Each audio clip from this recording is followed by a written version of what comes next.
Ladies and gentlemen, good morning to you all.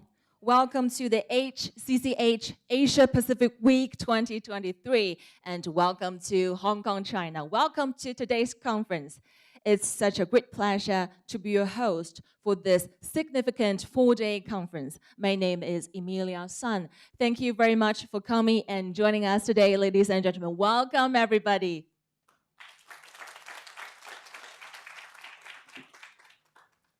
And a very warm welcome to all of our guests from around the world who've traveled near and far to be a part of this wonderful event in Hong Kong.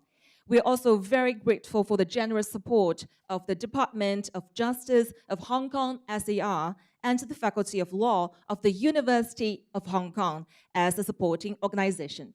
So, ladies and gentlemen, it is with great pleasure that we gather here this week to celebrate the 130th anniversary of the HCCH.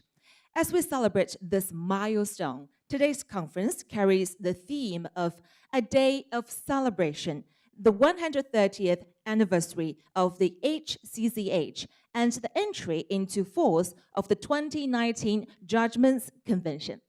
So to kick off our conference today, it is my pleasure to invite Dr. Christophe Bernasconi, the Secretary General of the HCCH, to deliver an opening speech. Ladies and gentlemen, let's welcome Dr. Bernasconi onto the stage.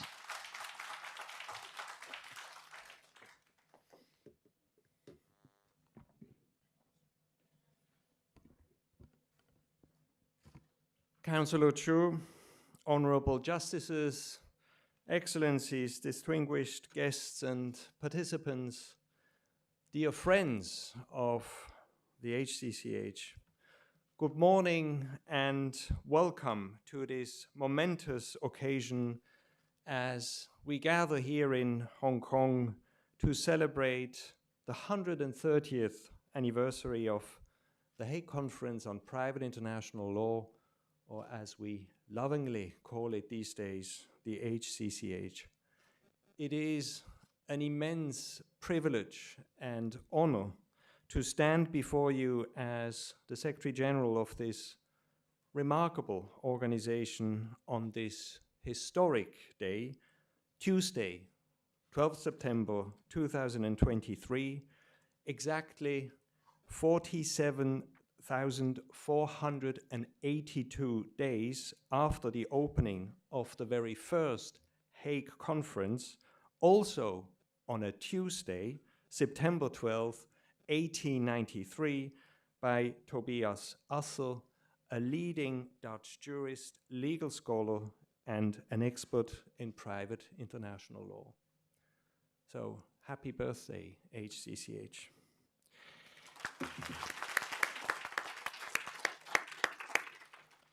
And so today, we embark on a journey through time using the timeless metaphor of a tree to trace the remarkable growth and development of the HCCH. Much like a tree, the HCCH has grown and flourished over time, its branches reaching out to connect, its leaves providing protection, and its roots firmly anchored in cooperation. Let us explore and celebrate the life of our tree, examining 3 distinct periods that have shaped its growth. There is the first period of 1893 to 1955, the first 62 years. At the beginning, there was a dream, Tobias Assel's dream, bringing experts together to start unifying rules on private international law in 1893. Possibly inspired by the adoption of the first PIL Treaty of Montevideo in 1889, Assel, the visionary, saw that the number of cross-border situations and transactions would develop and increase. He saw the need for PIL unification and the benefits it would bring to states, to individuals, and commercial operators. Also believed in the power of international collaboration. And so imagine the HCCH as a tiny seed planted in the fertile soil of international legal cooperation. A seed that starts growing. But organizations, much like trees, need certain conditions for growth. They require a purpose, a vision, and dedicated individuals to drive their development. Stream provided the vision, and the right conditions saw the seed of the HCCH transform into a reality. The HCCH became a place where nations would connect, share ideas, and start developing an international PIL framework. During this first period, the organization was not permanent. It was floating on and off, if you wish, in the sense that in between two conferences, diplomatic sessions, which were often several years apart, not much would actually happen. From 1893 to 1955, 7 such Hague conferences or sessions were held, involving a total of 24 states, all from Europe, except for Japan, which had started to participate in these efforts as early as 1904. 9 conventions and other instruments were adopted during this period. The most visible, prominent mark that remains from this period, however, is the name, the Hague Conference on Private International Law. But the name is not the only takeaway from this first period. Let's not forget that Tobias Assel, who planted the HCCH tree, was awarded the Nobel Peace Prize in 1911. Interestingly, not for his role in the 2 peace conferences, also held in The Hague in 1899 and 1907, but rather for having established the HCCH. To me, Assel's Nobel Peace Prize serves as a constant reminder of an important aspect of our work.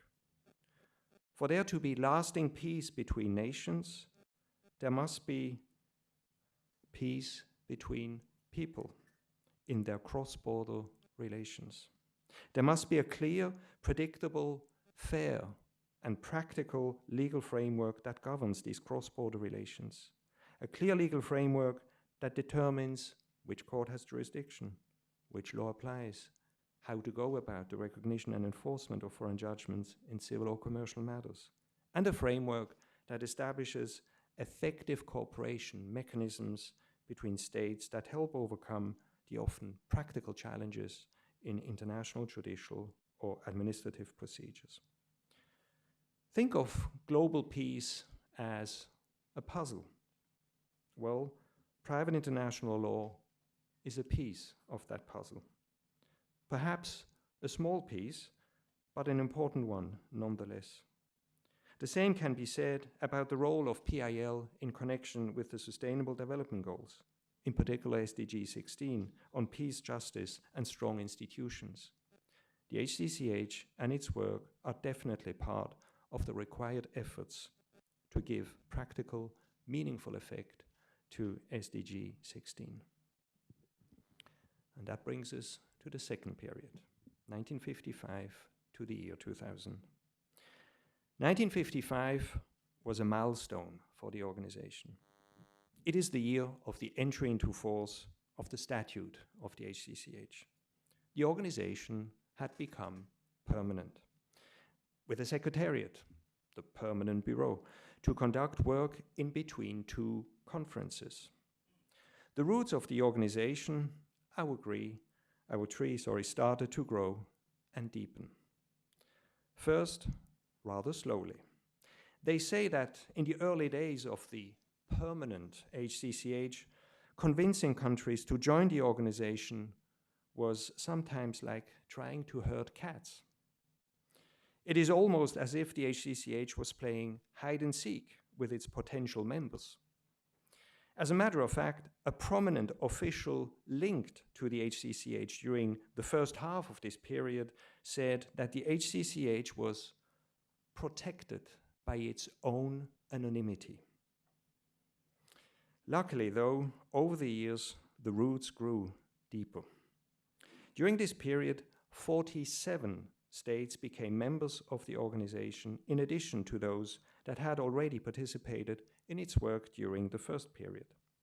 In the second period, states like Egypt in 1961, the USA 64, Canada 68, Argentina 72, Australia 73, China 87, and the Republic of Korea 1997 became members. 33 conventions and other instruments were developed during this period, including the Apostille Convention, which to this day is the most successful HCCH convention, both in terms of the number of contracting parties, currently 125, and the number of actual applications. With well over 30 million apostilles issued around the world each year, the Apostille Convention is undoubtedly one of the most applied legal cooperation conventions there is. And its application results in huge economic savings, more than €500 million every year for all contracting parties together. Other conventions from that period with a significant practical impact are the Service and Evidence Conventions, and, of course, the Child Abduction and the Adoption Conventions, the two other HCCH conventions with currently more than 100 contracting parties, and the Child Protection Convention as well, adopted during this period.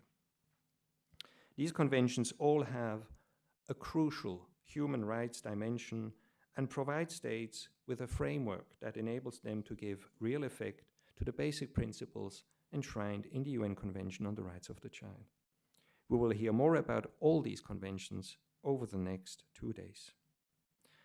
The second period also led to 481 treaty actions, that is, ratifications, accessions, or other instances in which a convention would become a reality in a state. A solid development thus. During this second period, the HCCH started to make a real impact. And that brings us to the third period, to the current days. Now we find the HCCH as a well-established, far-reaching tree, flourishing and providing many benefits. Just as a mature tree offers shade, protection, and fruits, the HCCH too offers a wealth of practical advantages to people and commercial operators across the globe and to the international legal community as a whole. The start of the new century saw indeed an important increase in the membership of the HCCH. In 23 years, 44 members have joined the HCCH, an increase of 94%, which means that the pace of new members has almost doubled.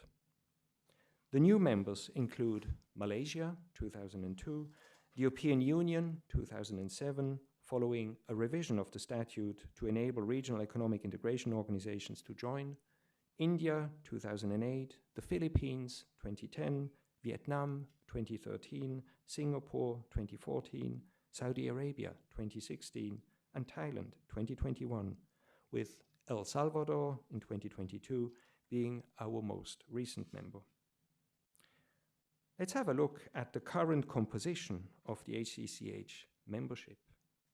And you see that almost half of our members still come from Europe, only 8 from Africa, 18 from the Americas, and 21 from Asia Pacific. Which also means that while 91% of all the states in Europe are members of the HCCH, only 15% in Africa are members of the HCCH, and the equivalent figure for Asia Pacific is 34%. So my conclusion, there remains a lot of work to be done, in particular in Africa, but also in Asia Pacific. In this most recent period, 7 conventions and other instruments have been adopted, including the Choice of Court, Child Support, and the Judgments Conventions, as well as the HCCH Choice of Law Principles, the first soft law instrument of the HCCH designed to promote party autonomy in international commercial contracts. These may all be slightly younger branches, but they are important to keep the tree healthy and growing. Again, we are going to hear more about these core conventions and the principles over the next 2 days. Also, more treaty actions have allowed the HCCH to extend its reach and impact. In the last 23 years, we have had 523 treaty actions. The pace of treaty actions thus more than doubled in this period. You have heard yesterday how effective the HCCH multilateralism is in comparison to the bilateral approach, which requires much more efforts and resources, both human and financial, to establish the same network of treaty relations. A crucial development of this third period was to elevate the principle of consensus to a fundamental strategic guiding principle for all the work of the HCCH. In fact, since the year 2000, since the negotiations that led to the Securities Convention, not a single vote has been taken during negotiations or in relation to the establishment of the work program of the HCCH. Putting consensus at the heart of our core discussions was no doubt crucial for the branching out of the HCCH, for bringing more states to the table and ensuring that their interests would be taken into account. Universality, inclusiveness, and consensus are the key strategic principles on which the further growth and development of the HCCH rest. Today, the HCCH is not just rooted in The Hague, but also in regions. Since 2005 in Buenos Aires for Latin America and the Caribbean, and since 2012 in Hong Kong for Asia and the Pacific. Considering the important contribution of both these regional offices, I continue to hope that one day a new route in the form of a regional office for Africa will start to grow. Personally, I think that a regional presence in Africa would greatly help strengthen and develop the strategic principles of universality and inclusiveness. 130 years is a long period to look back on, but we can do so with pride. That said, the rich history of the HCCH also serves as an important reminder of our collective responsibility to ensure that our tree remains in good health, that it continues to grow and branch out in a meaningful way for at least another 130 years. Year after year, tree ring after tree ring. Members, contracting parties, operators of the conventions, judges, practitioners, academics, and yes, the Permanent Bureau, we all have a part to play. We all have a responsibility in looking after and promoting the HCCH by developing HCCH conventions and possibly other instruments that respond to real practical needs, conventions and instruments that are joined by as many states across the globe within a reasonably short period of time. Otherwise, why bother? Why making all these investments and efforts if the conventions do not become a reality around the globe? New members, new conventions and other instruments, numerous treaty actions, and continuing our post-convention efforts to support the proper implementation and uniform interpretation and application of these conventions and instruments. To me, these are the other key interlinked ingredients that will keep our tree healthy. Nowadays, rather than being protected by our own anonymity, we want to be in full visibility and transparent. As I like to say, we live in a world of private international law, a world in which almost everything we do as people or commercial operators has a connection to at least one other country, and thus raises questions of private international law. This world, our world, needs a strong HCCH to support cross-border trade and commerce, fostering economic growth and prosperity, to look after vulnerable children and adults, to have states join forces to overcome common obstacles, to connect, protect, and cooperate. The story of the HCCH is not just about conventions and rules. It is, and always will be, first and foremost, about people. Committed people. People who, like gardeners, nurture the tree through the years. I want to express my deepest gratitude to all the many experts and delegates, past and present, from members and contracting parties to the colleagues of the PB, past and present, who all have contributed to the HCCH's success. The 130th anniversary of the HCCH is a testament to the enduring value of international cooperation and diplomacy in the field of law. The HCCH's historic milestone, including the recent celebration of the 1000th treaty action, remind us that progress is not measured solely in years, but in the impact we make on the lives of people around the world.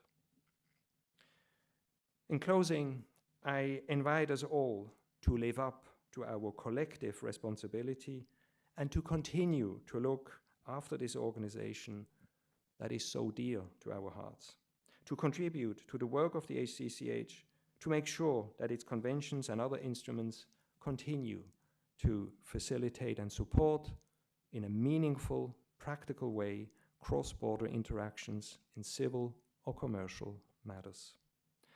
May the HCCH continue to flourish like a mighty tree for generations to come. Thank you. Bravo. Thank you so much. Thank you, Dr. Bernasconi.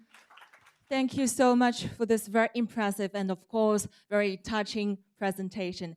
We're very impressed by the great work that the HCCH has accomplished along the 130 years. And happy birthday to HCCH. We look forward to a greater future of HCCH and all the members. Thank you again, Dr. Bernasconi. So, ladies and gentlemen, now let's welcome Mr. Zhou Qian, the Director General of the Department of Treaty and Law in the Office of the Commissioner of the Ministry of Foreign Affairs of the People's Republic of China in the Hong Kong SAR, to deliver a speech. Welcome.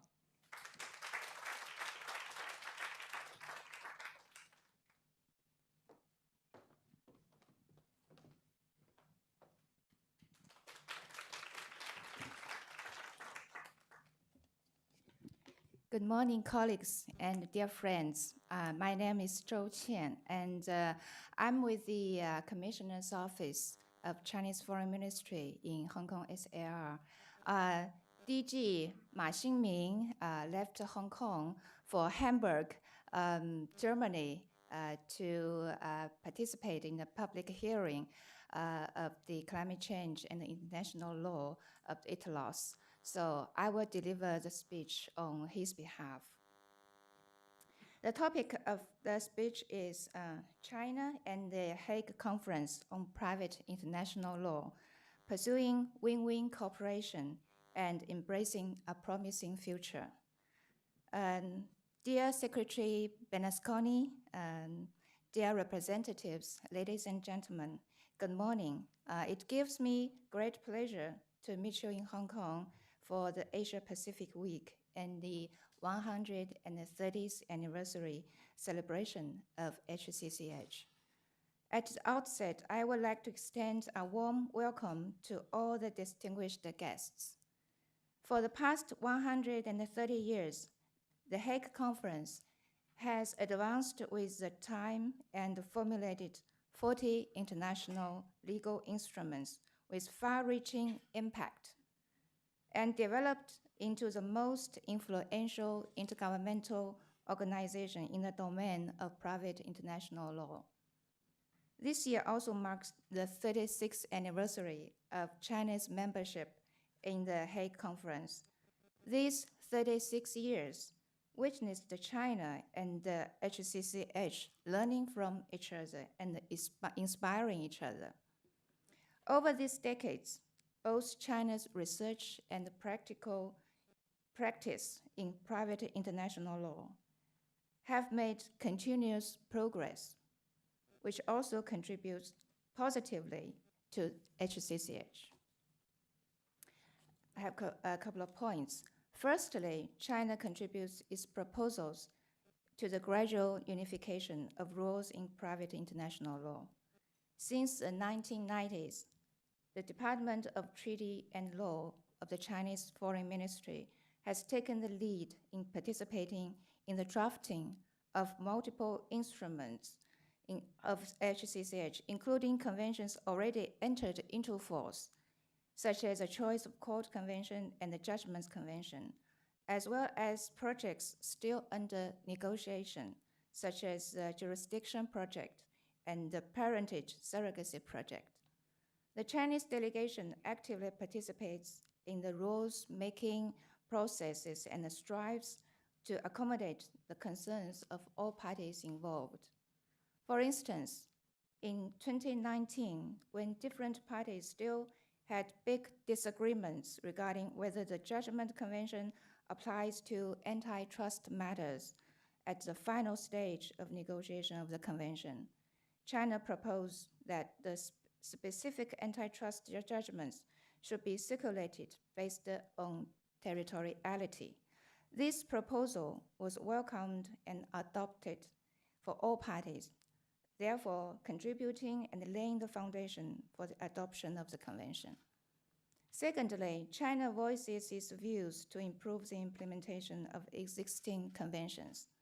China took an active part in the special commissions, filled out circulated questionnaires, and contributed constructively to the drafting of convention practice guidelines and model forms to facilitate implementation cooperation. In 2017, we organized the Global Forum on Private International Law and presented to the international community China's philosophy and experiences in implementation of the convention, thus making contributions to the efforts of helping private international law to adapt to the trend of globalization. Additionally, we conducted research on taking evidence through video link and developed online systems for judicial assistance submission and an information system for foreign placement of orphans and disabled children, offering new perspectives on convention implementation through technology. Thirdly, China injects its energy to expand the global and domestic influence of HCCH. In 2012, the Asia Pacific Office, that's the second regional office of the HCCH, was established in the Hong Kong SAR of the People's Republic of China. Since then, China has provided substantial support to the office, such as donations, contributions, and the secondment of legal officials. The office itself also fully leveraged the strengths of the Hong Kong SAR to host a wide range of activities, which effectively boosted the recognition and participation of different countries in the Hague Conference conventions. Meanwhile, China has made great efforts to promote the understanding and the research of HCCH at home. The Chinese Foreign Ministry has organized its great efforts, the translation of all HCCH conventions into Chinese, and universities, including Wuhan University and China University of Political Science and Law, have signed cooperation agreements and documents with the HCCH. Fourthly, China provides its wisdom for the improvement of the HCCH. China actively participates in the making of major decisions and work plans of the Hague Conference, propels reform of the rules of procedure, and facilitates the incorporation of the principle of consensus into the statutes, just like Secretary General just mentioned, which changed the previous decision-making process by purely voting. As one of the largest financial contributors, China has always paid its membership funds to the Hague Conference on time and in full, with a total contribution of nearly 8 million RMB in the past 5 years. Over the past 36 years, the growing influence of the HCCH has accelerated the development of private international law in China, which is primarily manifested in the following 3 aspects. First, the HCCH promotes the legislation of China's private international law and the conclusion of bilateral treaties. The law of the People's Republic of China on choice of law for foreign-related civil relationships, which was promulgated in 2010, incorporated the achievements of HCCH. For instance, it incorporated the content that the law at the habitual residence shall apply to the civil rights capacities of a natural person, and the principle of party autonomy was extended from the traditional field of contracts to agreement on divorce. In addition to legislation, when China enters into bilateral treaties on judicial assistance in civil and commercial matters, relevant provisions of treaty drafts also draw reference from international conventions such as the Service Convention and the Evidence Convention, and also recognition and enforcement judgments conventions. Secondly, the Hague Conference assists China's international civil and commercial judicial assistance and cooperation. After joining the Service Convention and the Evidence Convention, China has formulated normative documents and established a national court international judicial assistance management platform, significantly improving and upgrading China's judicial assistance capabilities and capacities. After China's approval of the Adoption Convention in 2005, we further improved the standards on international adoption, contributing to the healthy development of child welfare and the rights and the interests of protection of adopted children. It also worth mentioning that the Apostille Convention will come into effect in China in November this year, which will greatly simplify the cross-border circulation of Chinese official documents and speed up international trade, investment, and personnel exchanges. Third, the Hague Conference facilitates China's domestic inter-regional legal cooperation. Since the return of Hong Kong and Macau, China has formed a unique legal reality, which is one country, 3 legal domains. When formulating rules for inter-regional civil and commercial judicial cooperation between the mainland and Hong Kong and Macau, reference has also been made to relevant conventions of Hague Conference. For example, the arrangement for mutual recognition and enforcement of civil and commercial judgments between the mainland and the Hong Kong SAR extensively refers to the provisions and the basic principles of the Choice of Court Convention.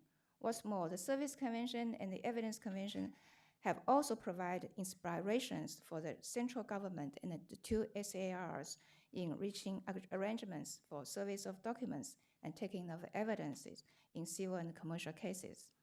Ladies and gentlemen, as the Chinese saying goes, with thousands of mountains already behind, the road ahead is full of promises of a budding spring.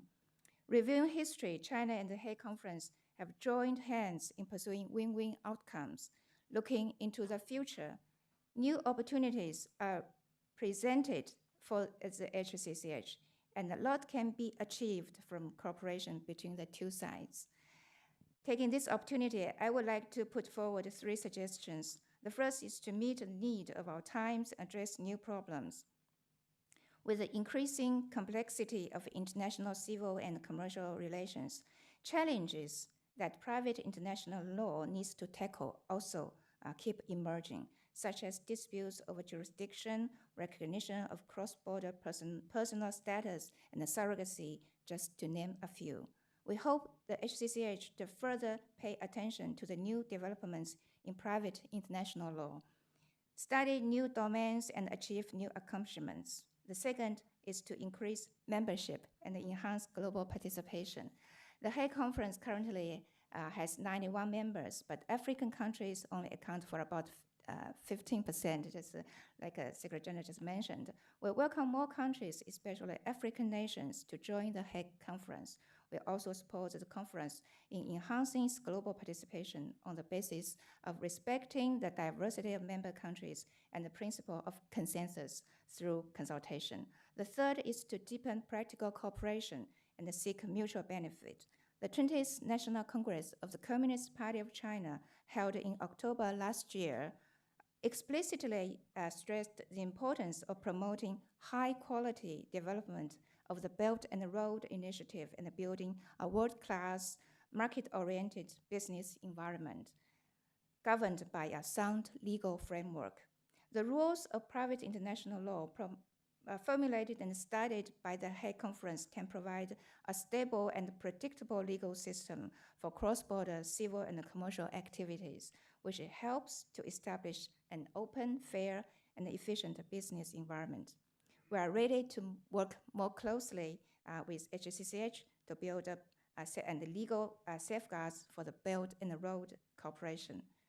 To conclude, I hope all representatives and experts to speak your mind and pour your insights on the development of private international law. And I wish the conference a resounding success. Thank you. Thank you very much. Thank you very much, Ms. Zhou Qian, for gracing our conference with your presence and a great speech. Thank you very much. Now, ladies and gentlemen, we would like to invite Professor Jin Huang, President of the Chinese Society of Private International Law, to deliver a keynote speech on the topic of the role of private international law in the 21st century. Professor Huang, please, the stage is yours.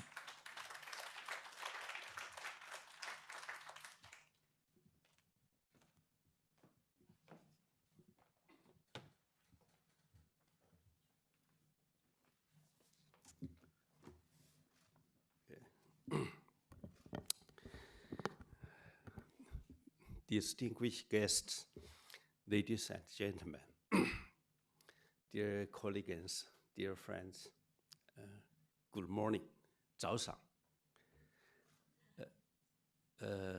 It's my pleasure to attend HCCH Asia Pacific Week 2023. I remember in the early 1980s, I began to study private international law. From then on, private international law teaching or studying, including the Hague Conference and the Hague Conventions, has been part of my life. Working with the private international law, working with the Hague Conference is over 40 years. Congratulations to the HCCH for the 130th anniversary, for its great achievements in the field of private international law. It's also an honor for me to have this opportunity to give a keynote speech in this session. I will talk about prospects for trends of private international law in 21st century, which is a little bit different, the title, original title I proposed before.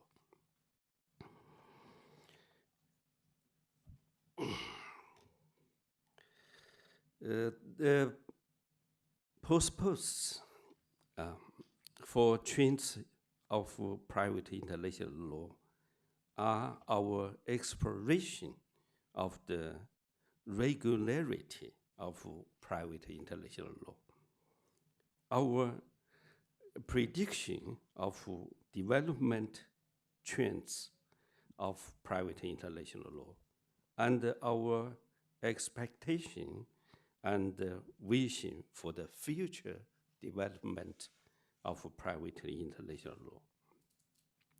In my opinion, private international law in the 21st century will be more harmonized, rule of law, codified, converged, and modernized. So I have 5 prospects for the trends of private international law in 21st century.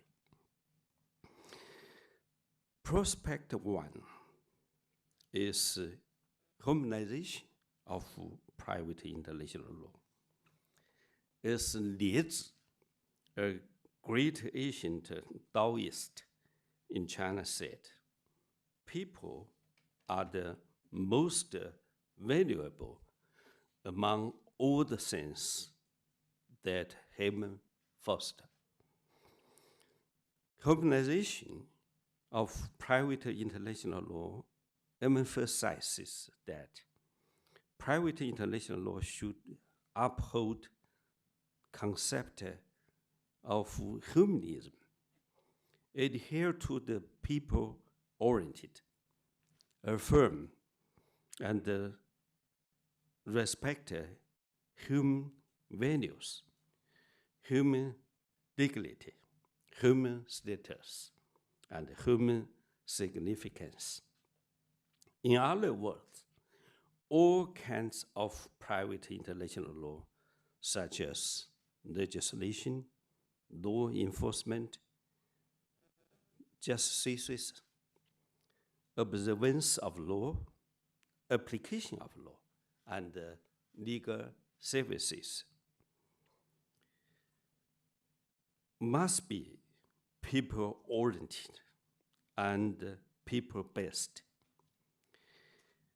Harmonization of private international law is an inherent requirement for the establishment and the development of international civil and commercial exchanges. The subject of international civil and commercial relations is originally people and social organization composed people. So, the harmonization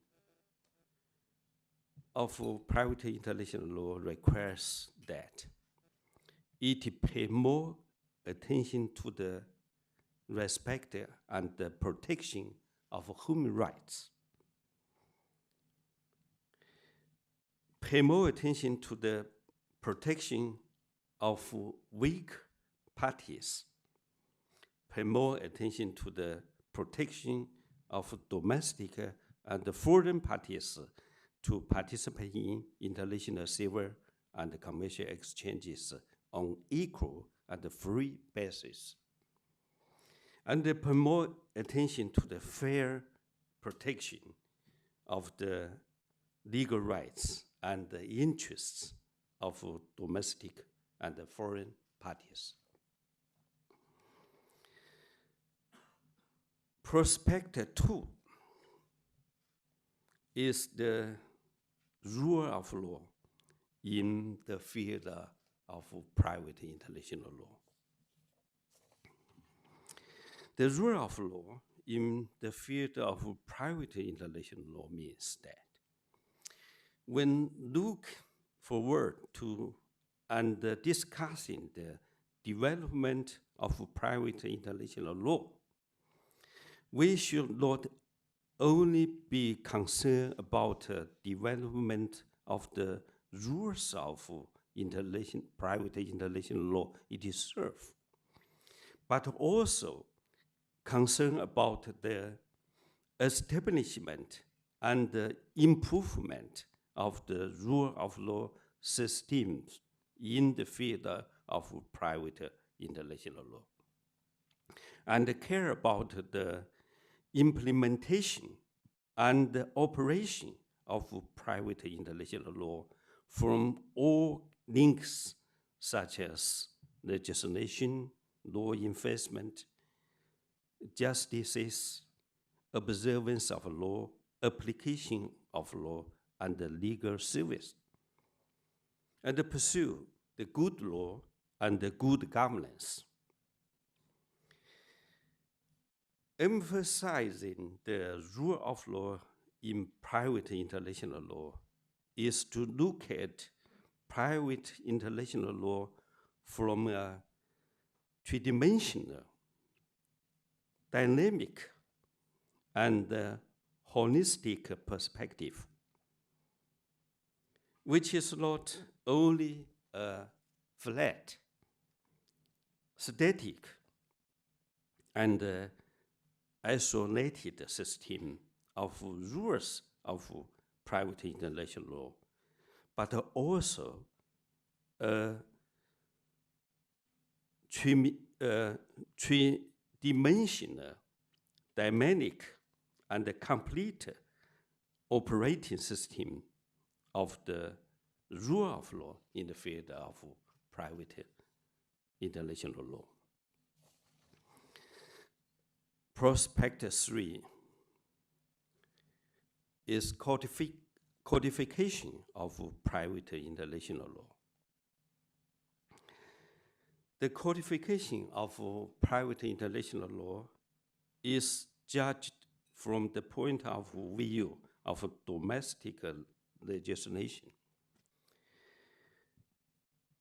Historically, rules of private international law were initially dispersed in national civil codes, and afterwards, more and more countries adopted special chapters to regulate them in their civil code. From the end of the 19th century and the beginning of the 20th century, marked by promulgation of the Japanese regulation in 1898 and the Chinese regulation on the application of law in 1918. Private international law legislation gradually entered the stage of separate legislation or codification. This is manifested in the centralized, uniform, systematic, comprehensive, and detailed regulation of private international rules, especially in form of codes and separate statutes.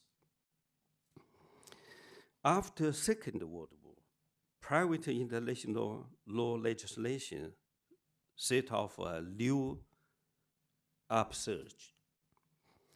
According to incomplete statistics, more than 60 countries or regions have introduced new private international legislation, of which more than 30 countries or regions have formulated private international law codes or separate regulations,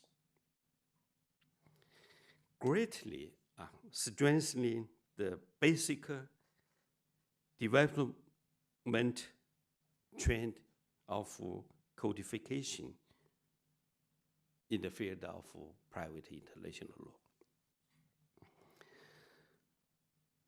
Prospect 4 is convergence of private international law. The convergence of private international law is analyzed and judged from the international level.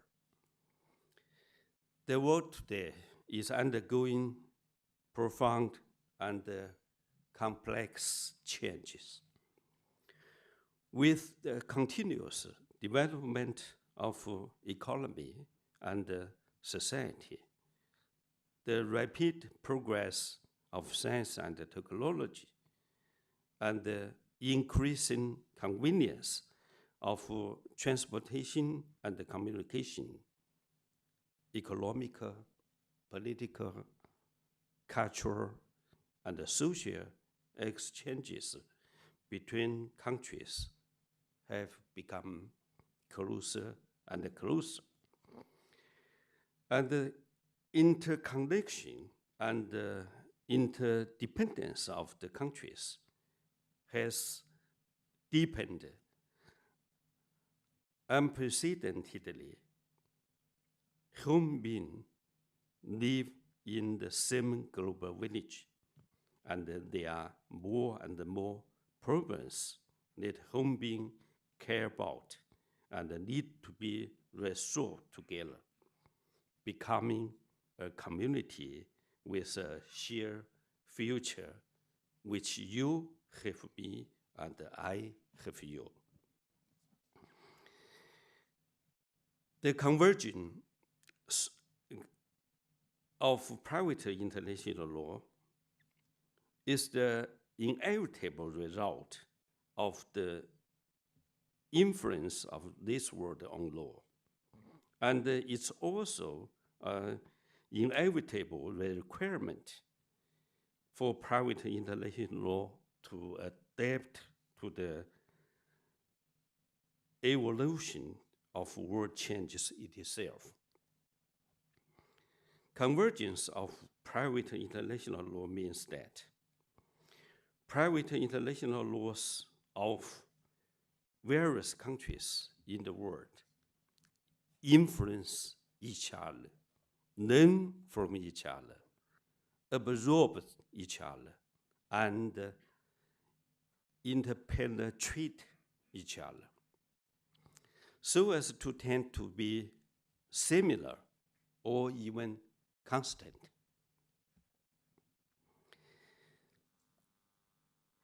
The convergence and consistence of private international law rules in various countries is the primary form of convergence of private international law.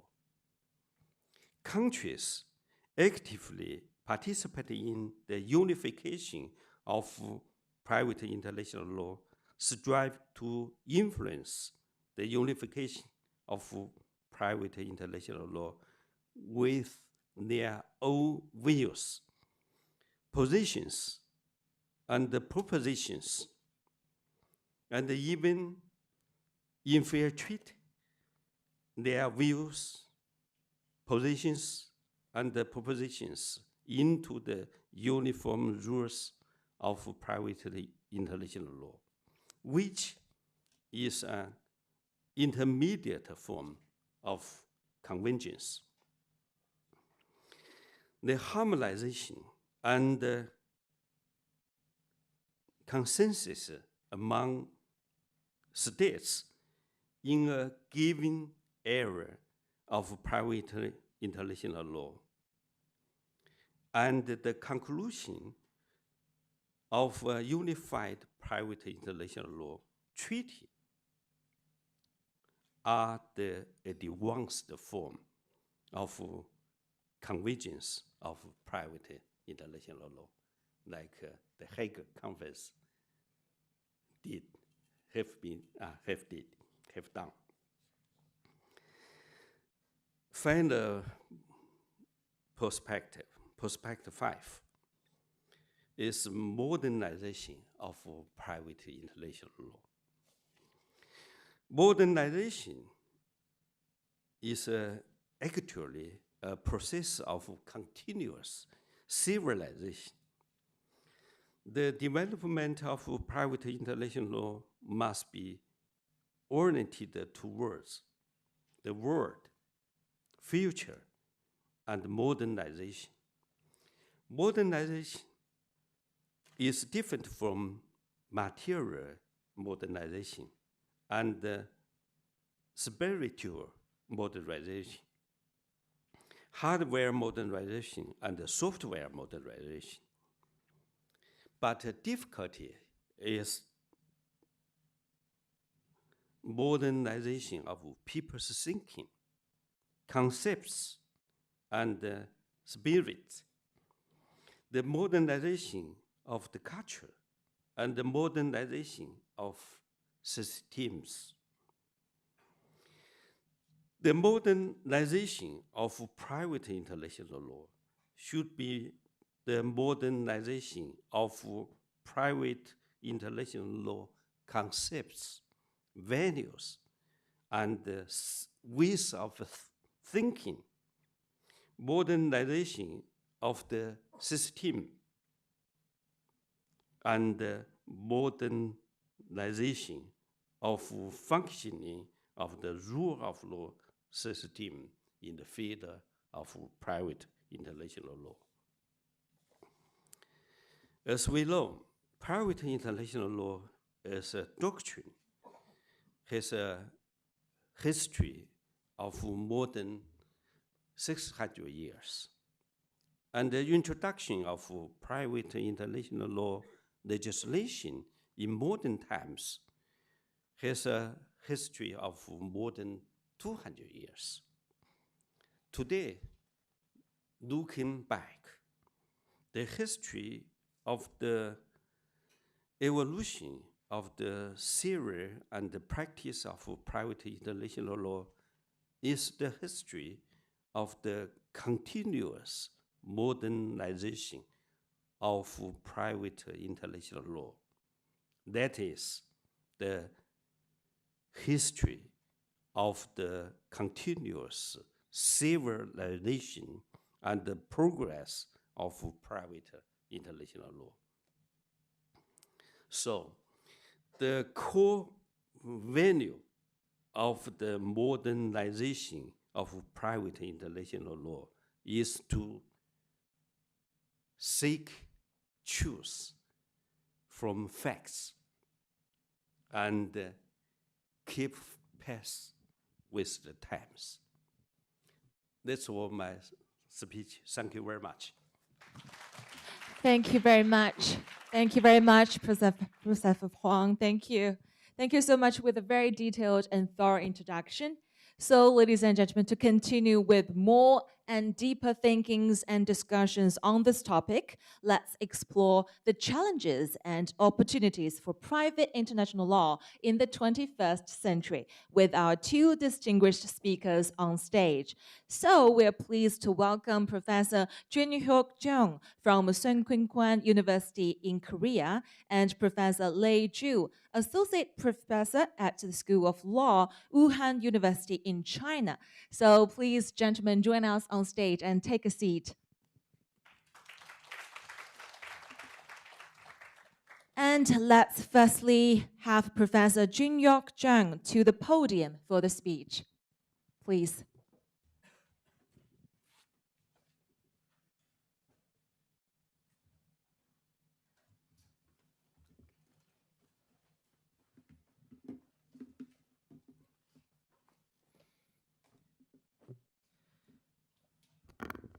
Good morning, distinguished speakers and guests. I would like to begin by expressing my extreme gratitude and honor in taking the floor in this meaningful event. What I would like to focus on today as a persistent challenge for private international law is the familiar theme of certainty versus flexibility.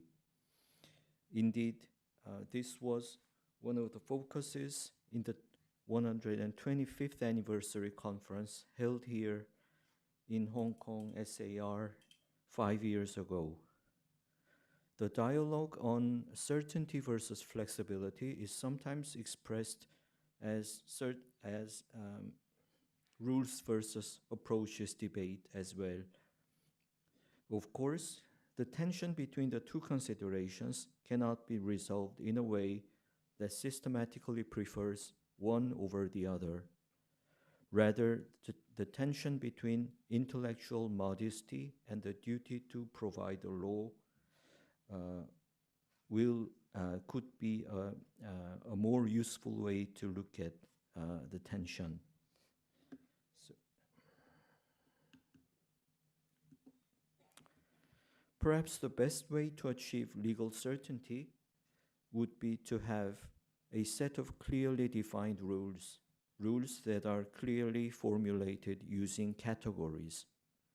Such rules will take the appearance of categorical rules, but they should be distinguished from categorical command or Kantian deduction. Clearly defined rules are rather a confident restatement of a prevalent view using categories as a reference technique. They are frameworks built upon the past experience and intellectual heritage, open for further articulation to be made by scholars, lawyers, and judges of today and the future. Categorically referenced rules are also pragmatic. Clarity of words will foster clarity of thought and enable a productive debate. According to the standard view, the opposite value of certainty is flexibility. In today's liberal world, flexibility is a popular term in many contexts. But we should begin by noting the essence of flexibility. In my humble understanding, a substantive rule with an absolute flexibility is only another name for the absence of a law. So the proponents of varying degrees of flexibility are rule skeptics, suspecting the practical value of having rules.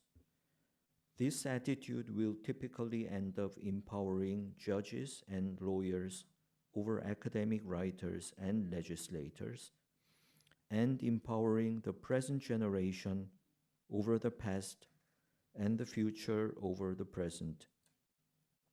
So the apparent tension between certainty and flexibility reveals itself as the question of who makes a choice between the benefits of having rules or the benefits of postponing to have rules, and when to make this choice by whom.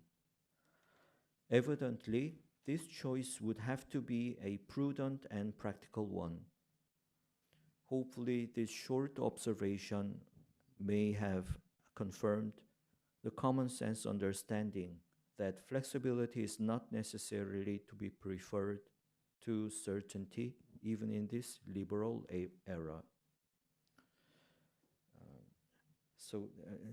Turning to my next slide, in my humble opinion, the tension between certainty and flexibility narrows down to the question of duty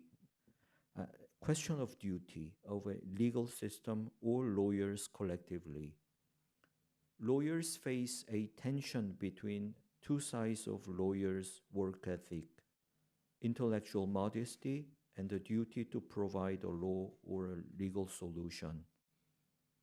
As Professor Meyer pointed out clearly, in the area of private international law, a common improvement for all states is preferable to a unique innovation made in a single state.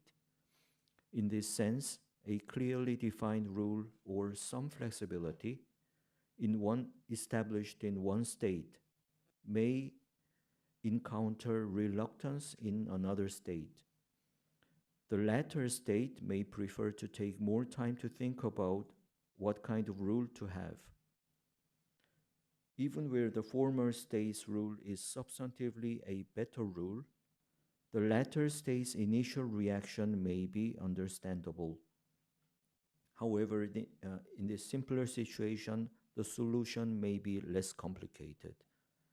Intellectual modesty, openness to innovation, and patience are expected on both sides.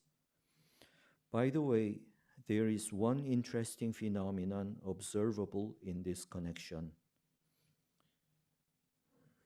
Some states share a regime that has been built on an institutional basis shared by those states inside that regime, such as federalized committee or the goal of common market, etc. On the other hand, there are other individual states that have no such institutional basis. Quite often, federalized states have developed a highly sophisticated set of rules, either written or being in the form of case law. In such cases, the federalized states may have an intellectual and negotiative leadership to argue for international lawmaking along the lines of their achievements and their institutional basis. The laws of such leader states may place a weight on either clear rules.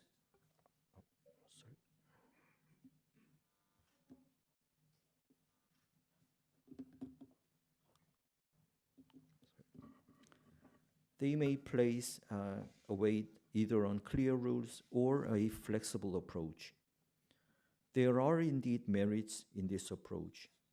Federalized states are likely to be states with a rich body of precedents that have been commonly developed, so their intellectual leadership is a natural one. But there may be drawbacks as well. Sometimes a preceding advancement provides an institutional basis on which another advancement may be firmly realized. Outsiders may find it, at least initially, rather demanding to digest all the developments in one leap. This is part of the feasibility issue, and additionally, a law of a union covering one part of the world is not immune from a particularist thinking. As is often true in any human endeavor, a strict adherence to the Savinian universalism cannot be guaranteed. Path dependence may also create a problem.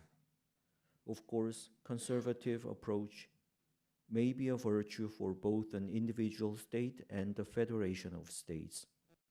So federalized states as well as individual states may see a reason to stick to a law that turned out to be less than ideal even after a clear alternative is found. This is not necessarily irrational, considering the cost of change. Economists call this phenomenon as path dependence and find a reason for this approach. But states willing to adopt a better law will see it differently. Problems are greater when the latter states preferring to adopt a better law form a minority. They may perceive an agenda-setting problem when they are asked to join the majority state's well-trodden path. Depending on concrete situations, coordinated voting of states sharing an institutional basis for their shared laws may also appear problematic in the eyes of outsider states. You would perhaps ask if I have a solution in mind. Then you may be disappointed to find my inability to present a nice and clear solution. What I have tried here was to identify the issues and concerns behind the facade of the tension behind certainty and flexibility. Once we understand the certainty versus flexibility dialogue more concretely and recognize the agenda setting problem and other problems beneath the surface, we may make a more informed deliberation, both in arranging the agenda for discussion and thinking about substance. We may also see the possibility of what I could say, Ajaxian dilemma in a larger or smaller scale. Whether being conscious or not, even a moderate consensus may bring with it some marginalization of differing views. On the other hand, some stakeholder may be advocating their concern as a very serious one, while others reserve their own concern to themselves. Uh, in the play Ajax, Sophocles described the two difficult situations in one setting, but the real world example may be different. Quite often it is difficult to know whether the first or the second scenario is the case. So what could we do? Perhaps we could again note the two work ethics, intellectual modesty on the one hand and the duty to provide a legal answer on the other. As preceding and existing laws would have done most of the time, some middle ground should be found between keeping to the basics and innovation. Thank you very much for your kind audience. Thank you very much, Professor Zhang, for your insights. Thank you. And now may we invite Professor Lei Zhu to the podium to give a speech. Welcome.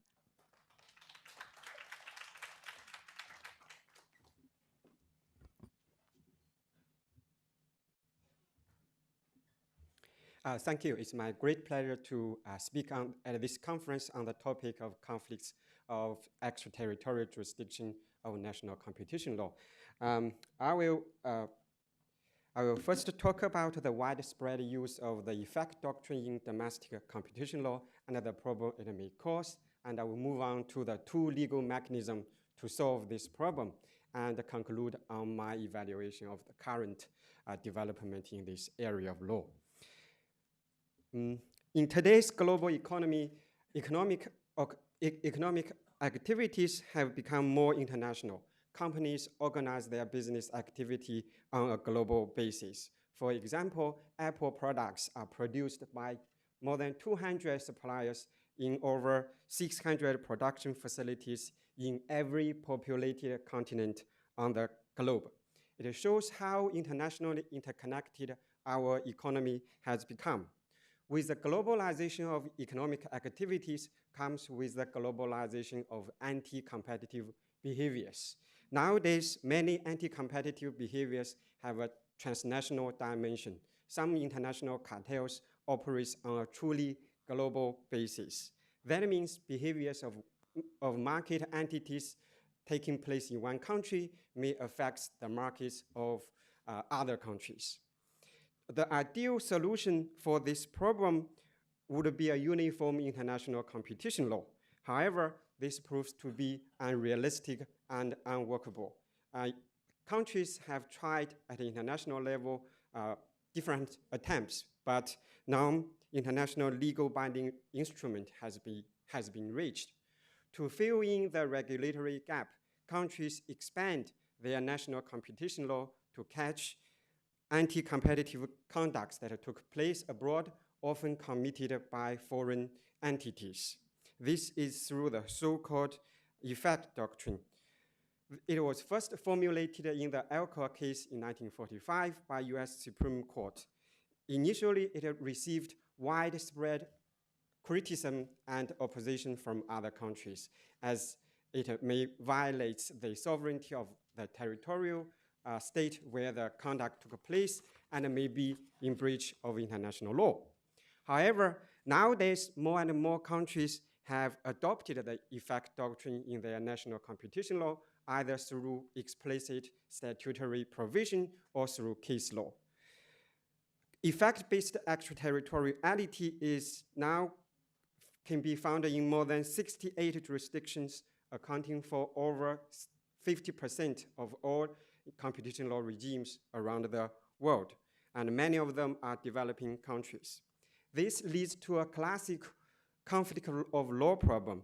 the laws of more than one country may apply to a particular anti-competitive conduct because it may have effects on different countries' market. The critical question is to determine which law applies to which business activity. However, competition law is different from private law. They are regarded generally as public law or statutory with overriding effect or mandatory provisions in private international law. So the issue is not decided through the traditional bilateral choice of law by selecting which countries competition law apply. Rather, it is decided through unilateral approach. Each state will decide unilaterally the international reach of its own domestic competition law. It will not consider the possible application of competition law of another legal system. So there's no choice to make. What is challenging here is to identify the proper limits or the boundary of national competition law. Effect doctrine without limits may lead to the global reach of national competition law to catch every anti-competitive conduct on the globe because our economy has increasingly become more interconnected and interdependent with each other. So it may lead to excessive exercise of jurisdiction. This is not a new issue.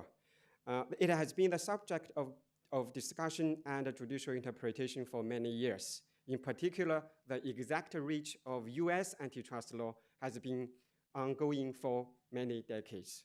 I would look at the latest development on this issue and talk about what challenges may lie ahead. The starting point is that it is unrealistic to eliminate the conflict of competition laws. The crucial question is to how to manage or how to mitigate the conflicts. The first legal mechanism that has been put in place is to include a qualifier to the effect doctrine. Effect is a matter of scale. Not every single damage on domestic market will trigger the application of national competition law. It must reach certain level of intensity. Trivial harm on market will not trigger the application of competition law. It must be sufficiently large. In 1982, the US Congress passed the Foreign Trade Antitrust Improvement Act, which says the effect must be direct, substantial, and reasonably foreseeable for US antitrust law to apply. This will significantly raise the threshold of jurisdiction and limit the scope of US competition law. It will help to reduce the chance of conflicts. However, countries have very different approach on how to limit their national competition law. Some countries have followed the US approach and to include qualifiers to the extraterritorial application of their national competition law. For example, the Philippines, India, and Cambodia. But if we look closer, the wording in the statutes are not uniform. Legislations in India and Cambodia do not include the foreseeability requirement. That means the level of intensity required to establish jurisdiction will vary significantly among different states. This divergency may create scope of friction in the future when the courts or the public authority have to apply the test. And also, such a restrictive approach may not be a common position. Many countries do not have a qualifier in their competition law. For example, Argentina, Brazil, China, Egypt, Russia, South Africa, Ukraine, Vietnam, and Nigeria. Without such statutory qualification, the task of limiting the scope of a competition law is left to the public authorities and also national courts.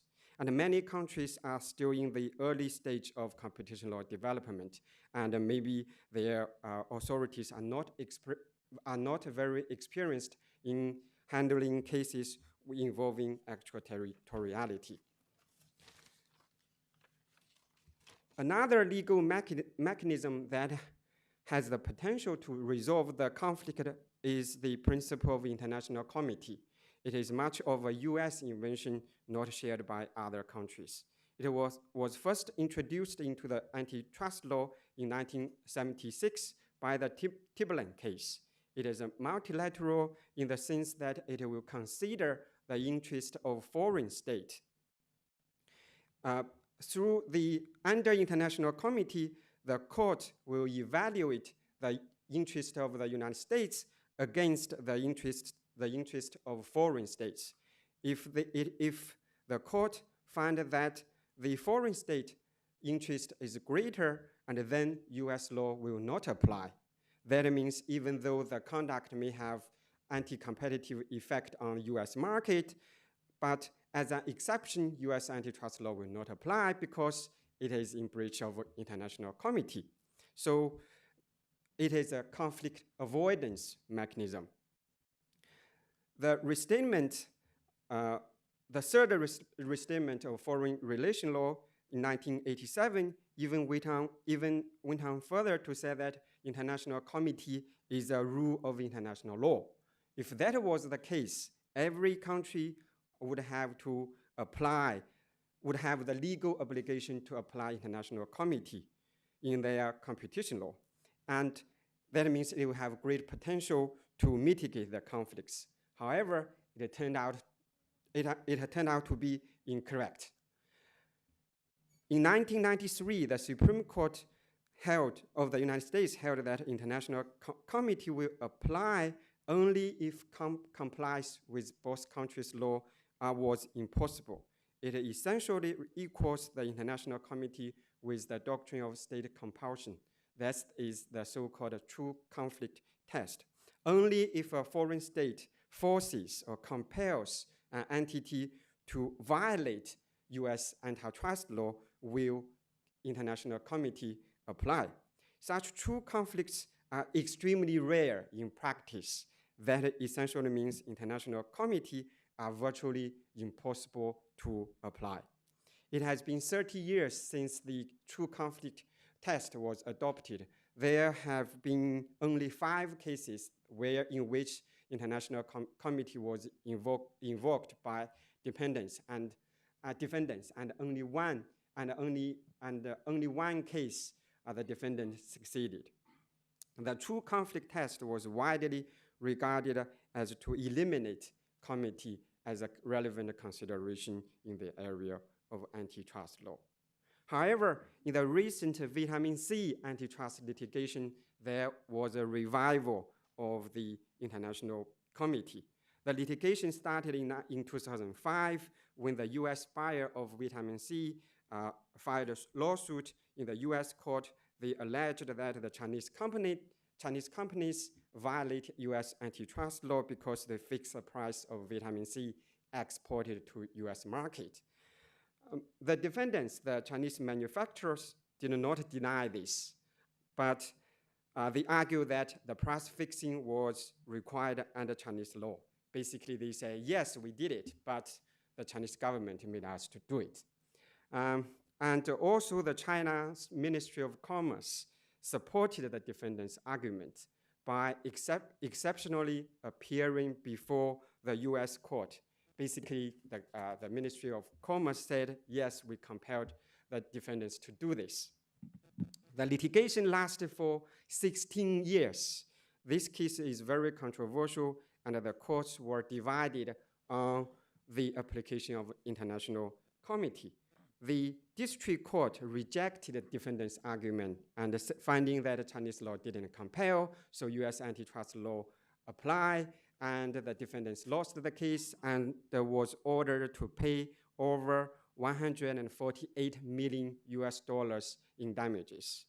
Finally, in August 2021, the US Court of Appeal for the Second Circuit reached opposite conclusion, holding that Chinese law required the defendant to violate antitrust law, so international comity applied, and the case was dismissed on the ground of international comity. So the key question here is, what standard shall be used in the application of international committee? The district court adopted the very strict true conflict test and look at whether China actually forced the defendant to violate the US law. And it found that no, because of the lack of enforcement and sanctions, so international committee didn't apply. By contrast, the Court of Appeal adopted a much relaxed criteria towards the application of international committee. The court made a crucial distinction between international committee and state compulsion. It ruled that when applying international committee, the focus is on foreign state, not on the defendant.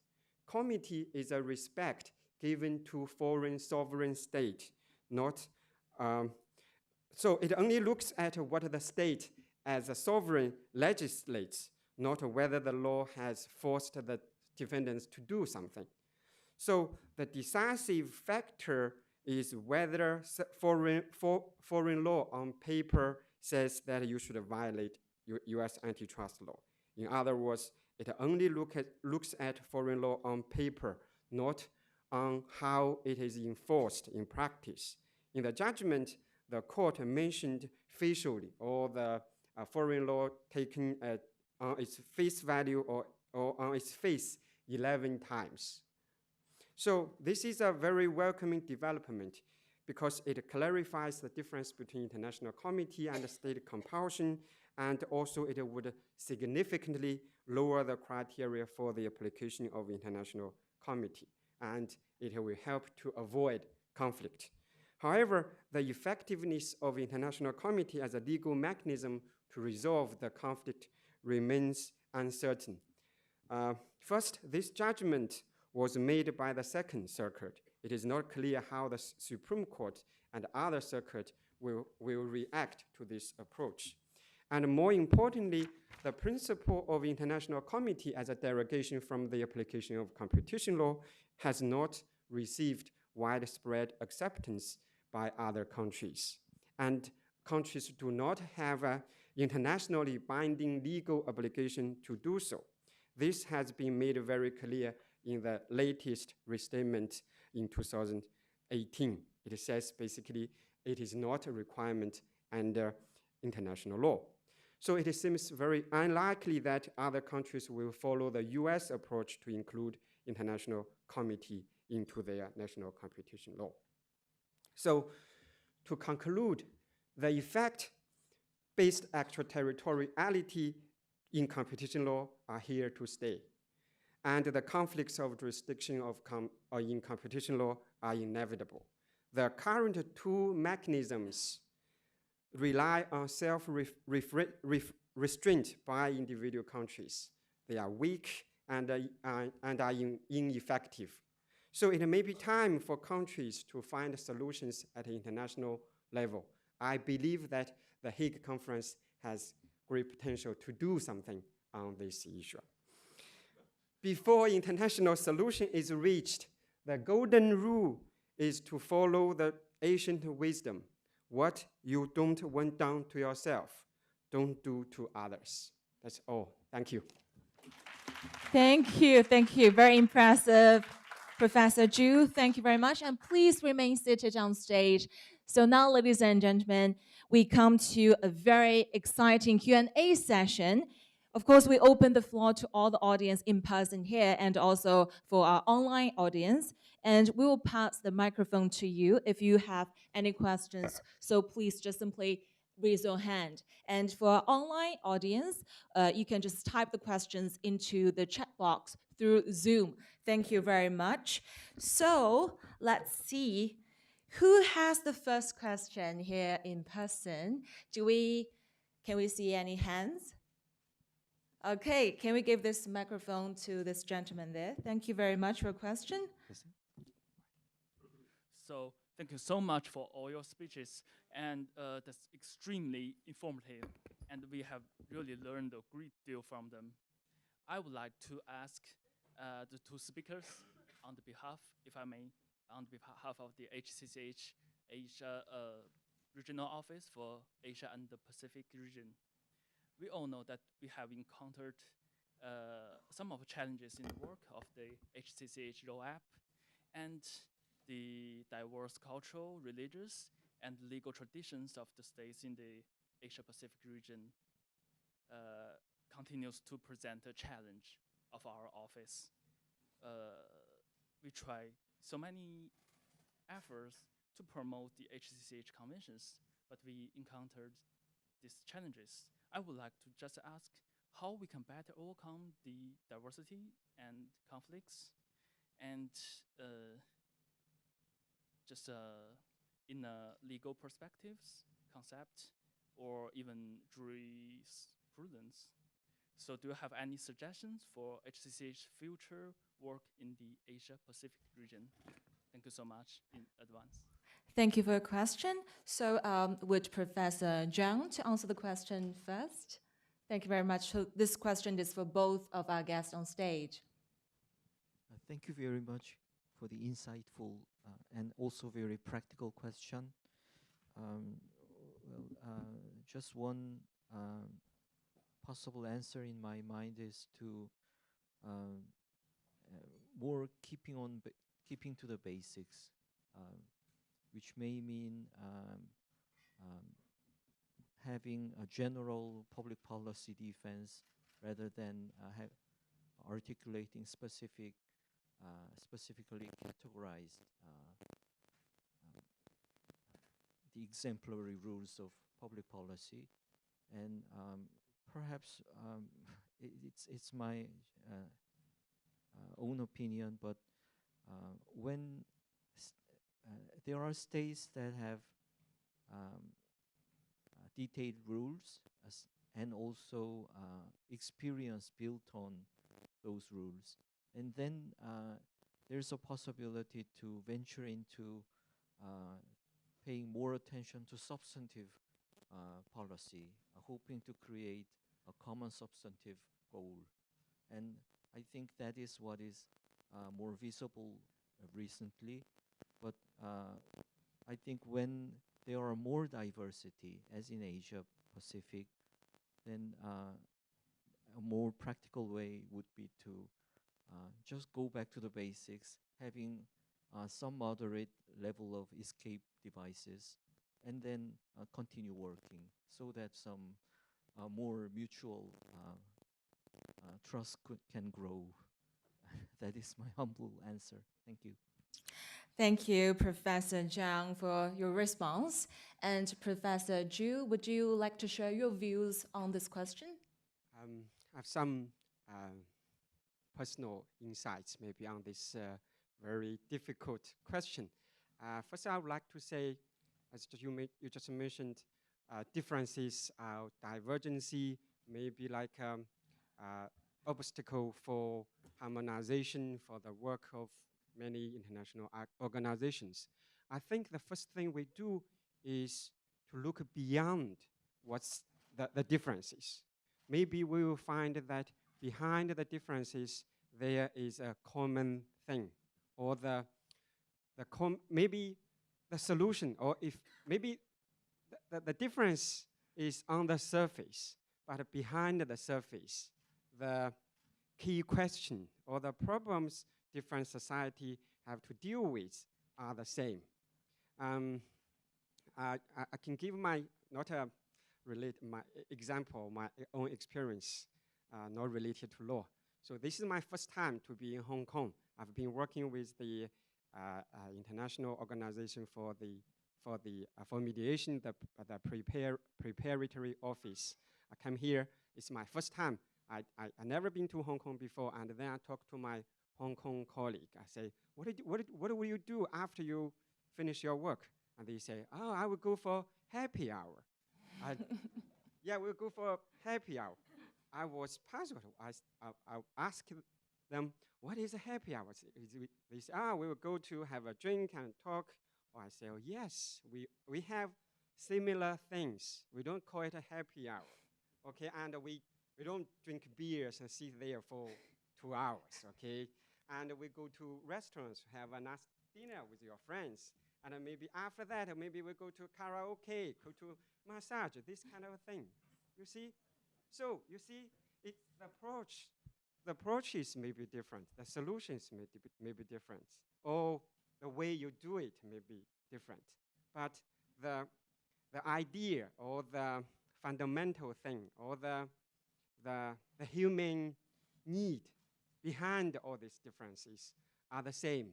We all want to have something to relax or have some relaxing experience after a day of hard work. Okay, so I think probably first thing we need to do is to look beyond the differences to see what is the behind the differences, what are the common problem or what are the common human needs that we are talking about here. Another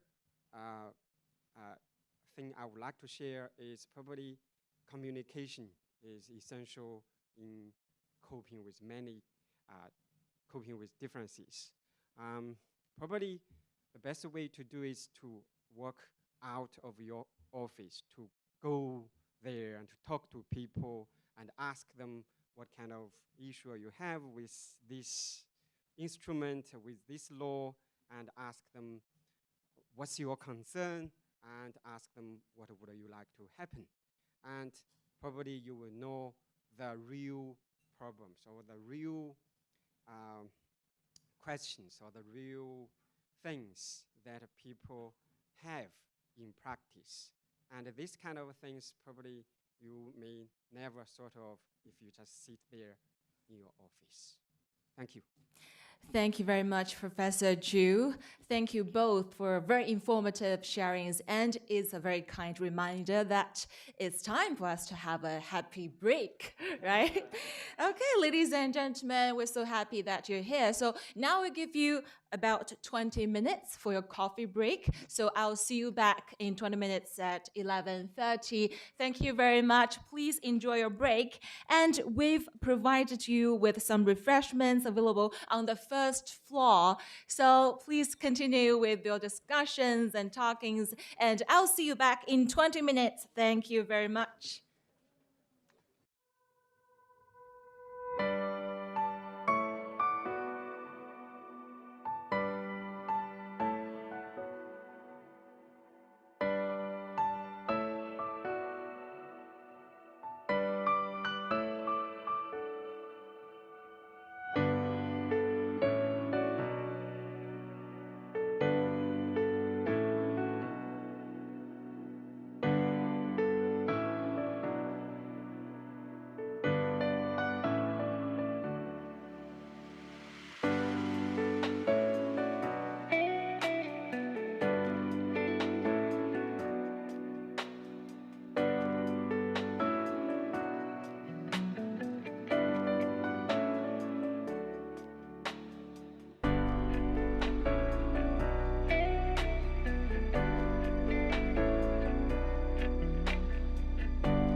Welcome back, ladies and gentlemen. Please have a seat. Thank you very much.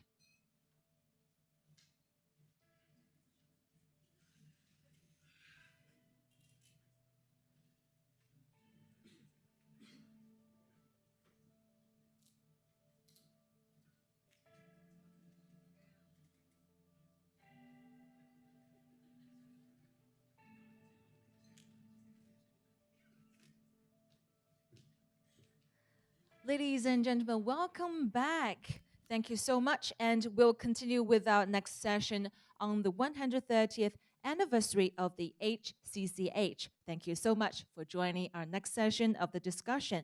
Now we're going to invite our 4 speakers for the session to come on stage.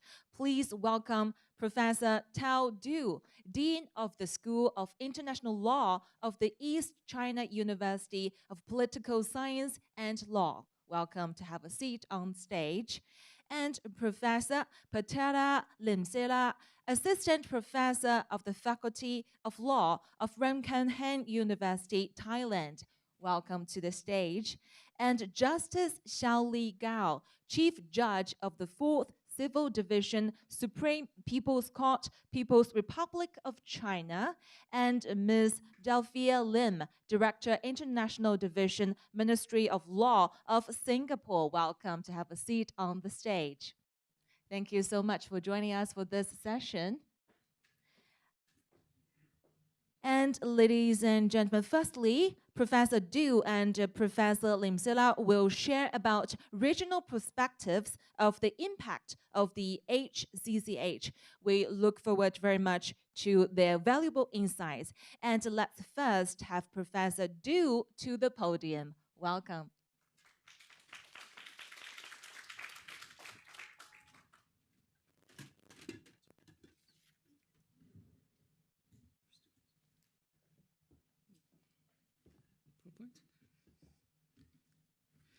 Okay, dear Professor Belasconi, dear distinguished speakers and guests, ladies and gentlemen, good morning. It's a great pleasure for me to speak here at the HCCH Asia Pacific Week Forum. It's the 130th anniversary of the HCCH. This is a very great opportunity to reconnect. It's also a good time to look back and envision mainland China's past and future with the HCCH, particularly with what the world has gone through in the past 2022. I would therefore wish to, first of all, thank the HCCH Hong Kong office for organizing this very meaningful and meeting and share my opinions on this topic. My topic today is the regional impact of the HCCH from a Chinese perspective.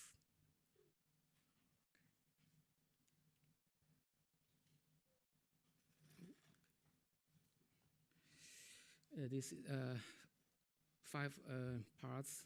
First, the introduction, and the second part is the HCCH and China before and after 1987. And the third part is direct and indirect impact of the HCCH on China. The first part is China as a member of the HCCH conventions, and the last part is some suggestions. First, as you can see on the screen, China always keeps an eye on the development of the HCCH. In 1961, after China the new China government has founded, China's a Journal of China has a digest of the contemporary philosophy and social science of foreign countries. Has published an article which translates into Chinese report of American Journal of International Law about the 9th session of the HCCH.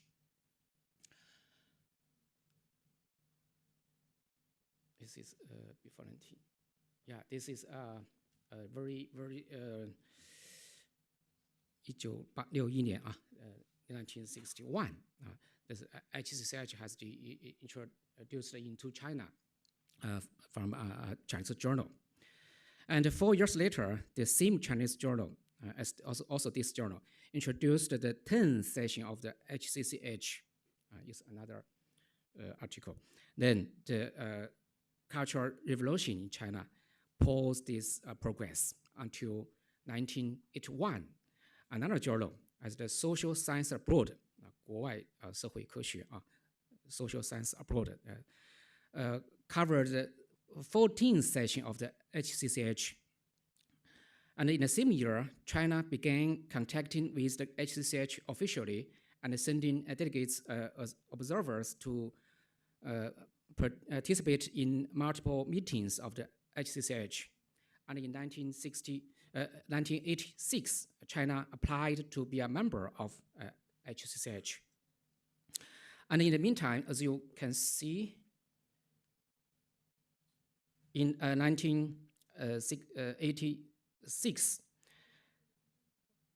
a book called Collection of Conventions of Private International Law, edited by Professor Lu Jun, came to public in China. As 公约集 this is the first time that old HCCH conventions were translated into Chinese. And this book played a very important role in the lawmaking and studies of Chinese private international law. And on June 1st, 1987, the General Secretary of the HCCH notified Chinese embassy in Netherlands that China has been accepted as the member of the HCCH. A month later, by submitting the file of acceptance for the Statute of the Hague Conference on PIL, China officially became a member of the HCCH. And 3 months later, the Chinese Society of Private International Law, in short CSPIL, was founded at Wuhan University, located in Hubei province.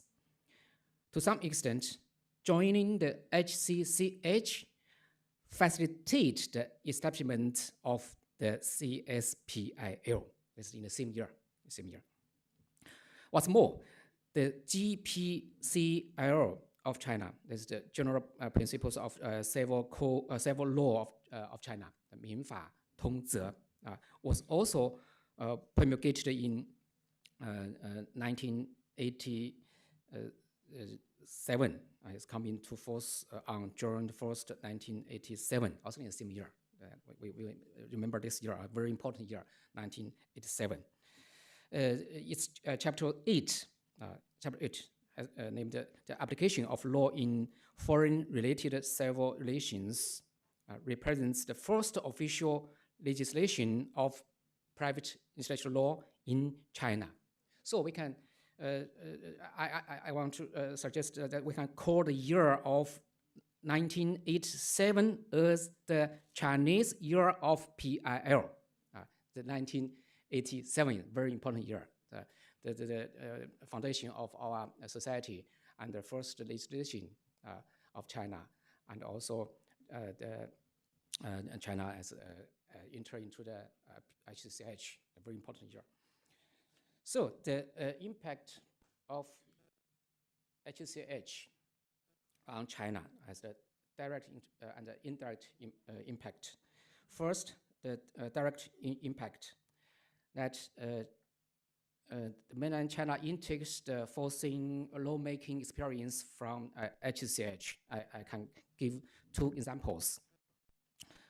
The first example is the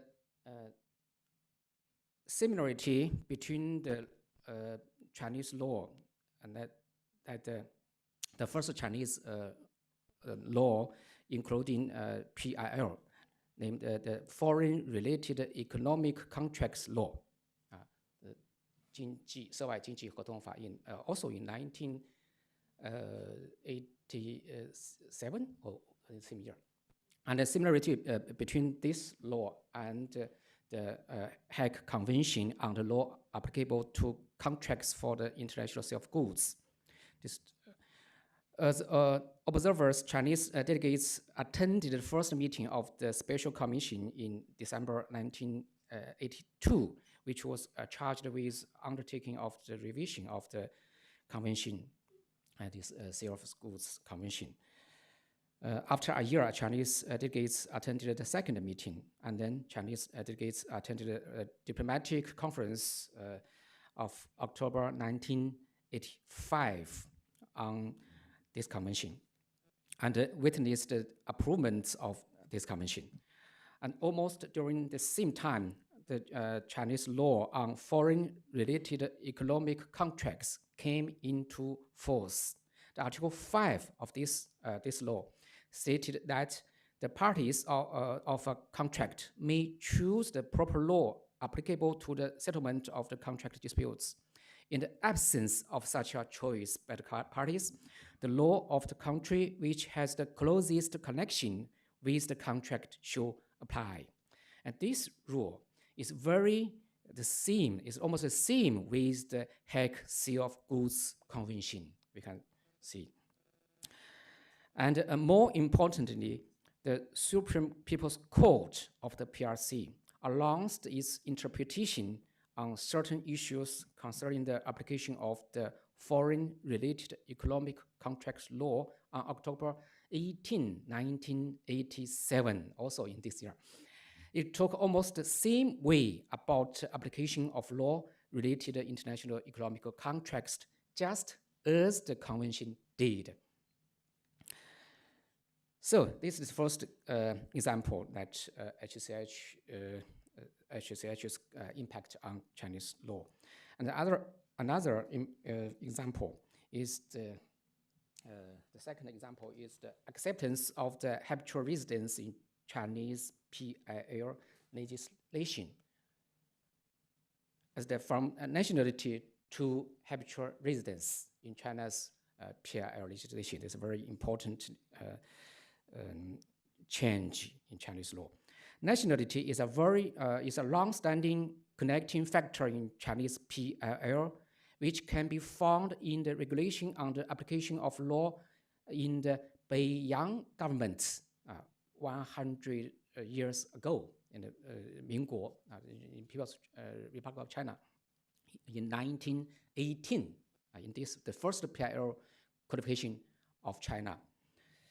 And in 1986, the GPCL, Article 143 of the GPCL, adopted also this principle, the nationality principle, Article 143. It is stated that if a citizen of China settles in a foreign country, the law of that country may be applicable as regards his capacity for civil conduct. However, there were a lot of critics about this principle of the nationality principle among Chinese scholars after the promulgation of the GPCL. The main reason is that the Hague Conventions abolished nationality principle step by step since 1950s. Very many conventions have adopted this principle. So many Chinese scholars thought that China should learn from the HCCH conventions. And in 2010, the law on application of laws to foreign-related civil relations, which took effect in 2011, completely takes the habitual residence as the main collecting factor for the natural person. To be honest, I was the only one of the opponents for this reform. I don't think that China should abolish this nationality principle because nationality has a very long history in China, almost more than 100 years, and the nationality principle is in favor of Chinese immigrants to choose Chinese law in some respects. So we should not eradicate it. It's also seen in other countries, only in very small, small number of countries accept hybrids in their native legislations. Switzerland, I know. Is there other boss? I don't know. Maybe Marco SAR also. The most countries has also adheres to the nationality principle, just as Japan. So I think many HCCH conventions used habitual residence as a compromise between nationality and domicile. It doesn't mean that all countries should accept habitual residence in their native legislation. So this topic I will discuss also in this weekend in Wuhan. We will hold the conference of our society. And the second, the indirect impact of HCCH on Chinese law is, I give an example, is the, I can compare the difference between what China holds and what HCCH holds in the law of succession law. For China, we can see what the law of succession in 1985, Article 149 of the GPCL, stated that in the statutory succession of an estate, movable property shall be bound by the law of the decedent's last place of residence, and immovable property shall be bound by the law of the place where the property is situated. It means China takes the cessionist system, and it comes to the concept of succession, like Soviet Union, Eastern Europe countries, France, and other civil law countries, while other common law countries take the unitarist system. And for convention on the law applicable on succession to the estate of deceased persons, a special commission was convened, which held 3 sessions. Chinese delegates attended all the 3 sessions. And the draft convention in its entirety was adopted with no contrary votes during the plenary session of 19th October 1988. And the final act was signed on 20th October 1988. And it abandoned the cession system by taking a unitary system, which is completely different with China's position. Nevertheless, by attending all the meetings, China's delegates can learn more about other countries' position about succession law. On the other hand, it was also a great opportunity for China to speak out for our own position and for others to learn more about China, especially about China's historical origins and practicalities of lawmaking. And thirdly, I want to introduce some China. I want to say China always perform its conventions obligations of the Hague Conventions. The paragraph 2 of Article 142 of the GPCL stated that if any international treaty concluded or ceded by China contains provisions different from those in the civil laws of China, the provisions of the international treaties shall apply first, unless the provisions are ones on which China has announced reservations. In 2021, the Civil Code of China came into force as a replacement for the GPCL of China. However, we cannot find any article about the application of international treaties in the Civil Code. So there are some voices about whether the preferential application of international treaties is still effective in China.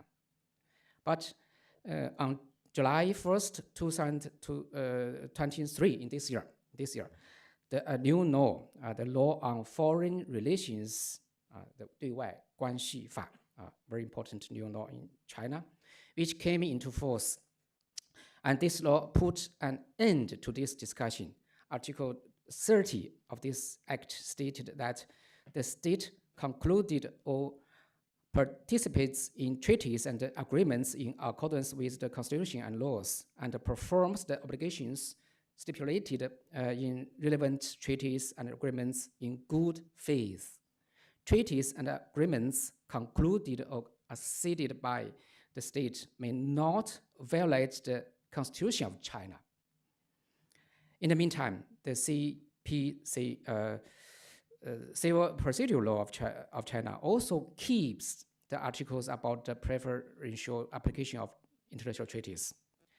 In a word, China still behaves as always when it comes to the application of the international treaties she joined. Oh, sorry, forget to.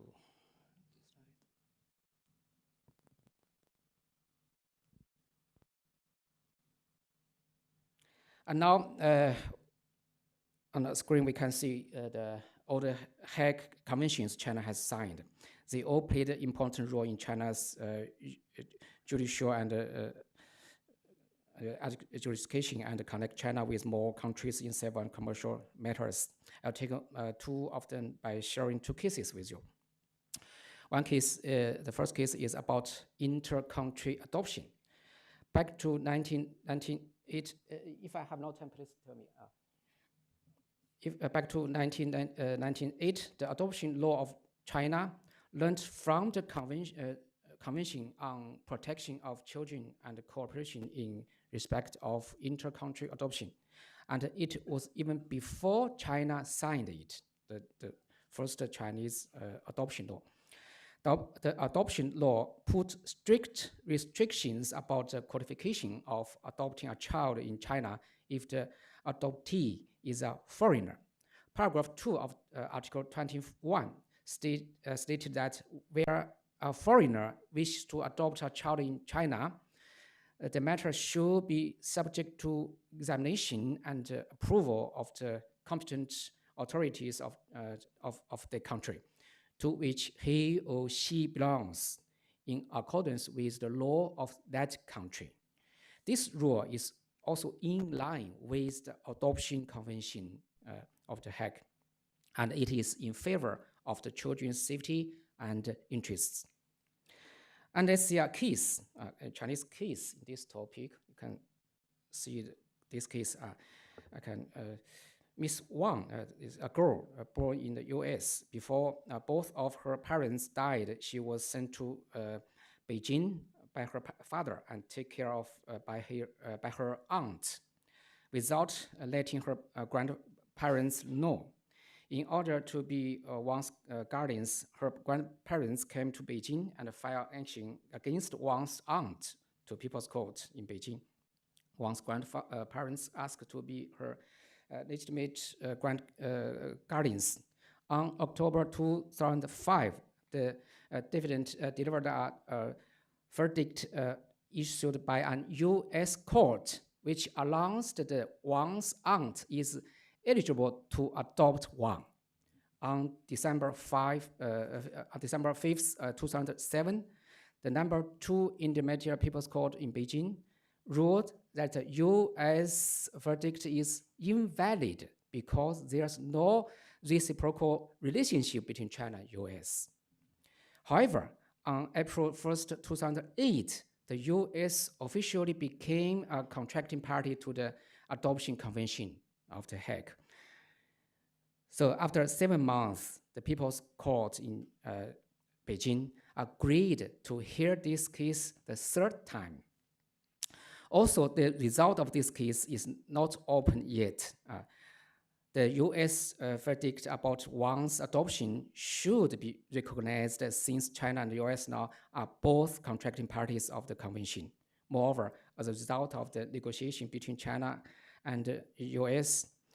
Related Department of the U.S., Chinese government could issue certificate of conformity of inter-country adoption to American adoptees according to the bilateral notice in 2008.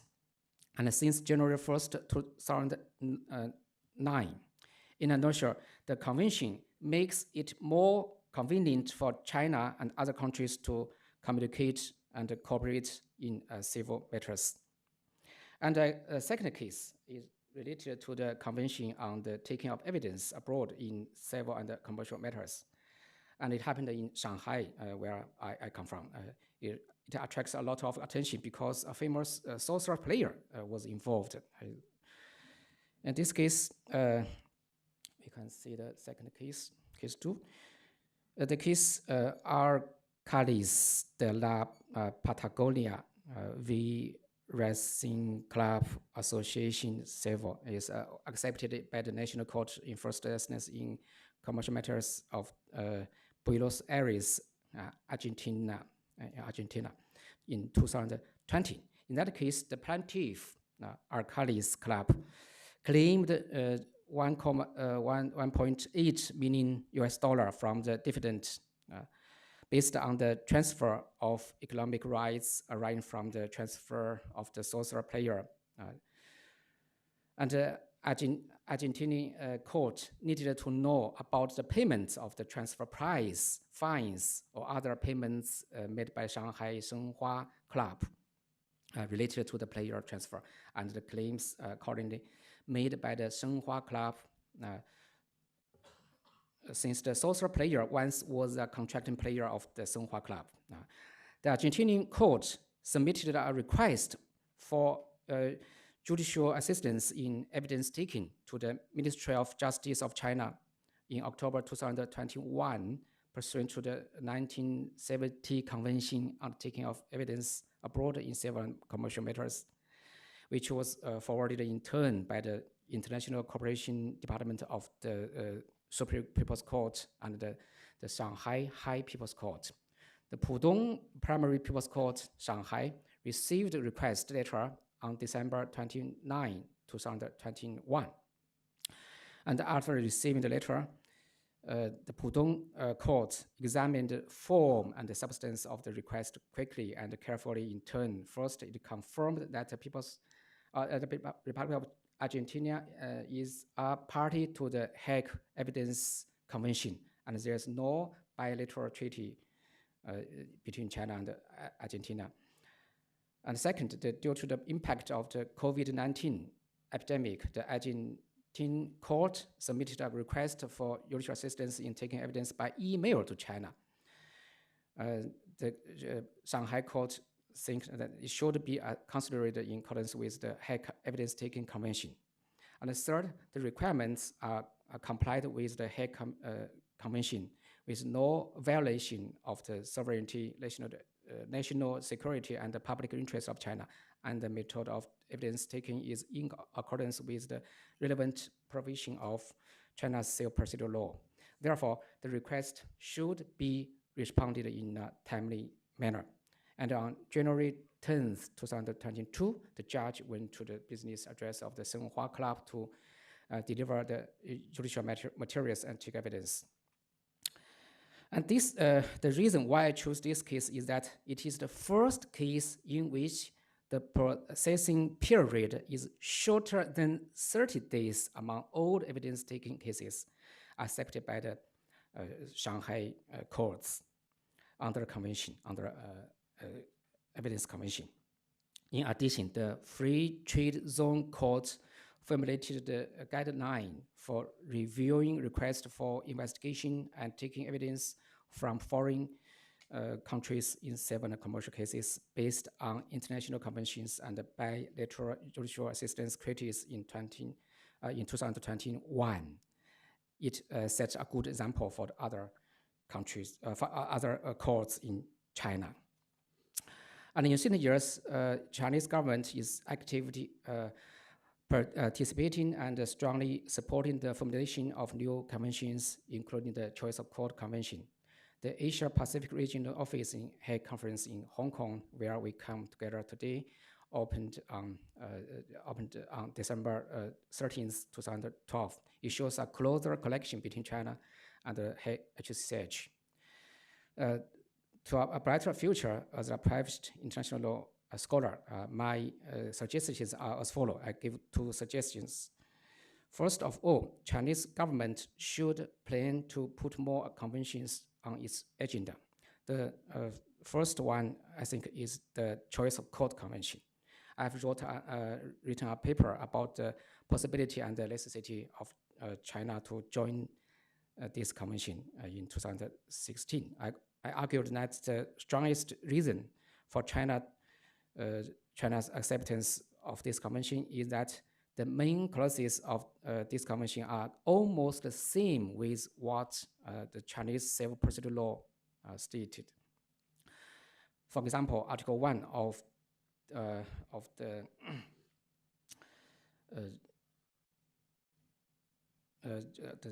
interpretation in the Supreme Court, People's Court in 2021. Article 1 states that if the jurisdiction agreements signed by the parties to foreign-related countries or to other property disputes unequivocally stipulates that the court of a country has jurisdiction without stating that the jurisdiction agreement is a non-exclusive jurisdiction agreement, the jurisdiction agreement should be presumed to be exclusive. This is the same with the convention's rule. So the second suggestion that the HCCH should pay more attention to the developing countries in order to create a more diversified culture of law in the interconnected world. I think Savini's view is classic in private international law, but a little bit old school for our world now.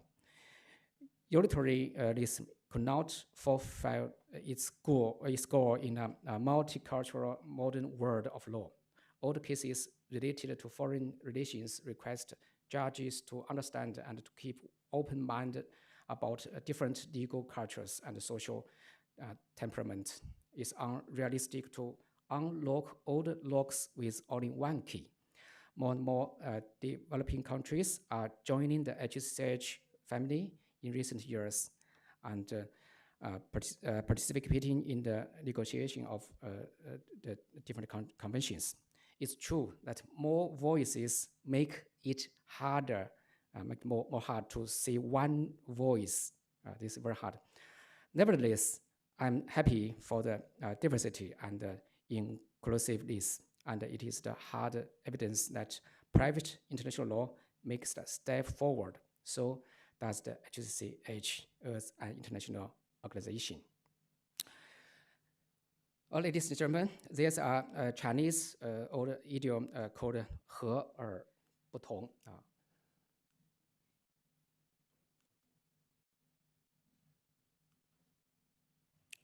That means harmony but not uniformity. I wish a brighter future for the HCCH in the next 130 years, and wish you all many fruitful exchanges and today's forum a great success.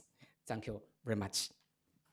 Thank you very much, Professor Du. Please return to your seat on stage. Thank you very much for very informative and rich content of the presentation. Thank you very much.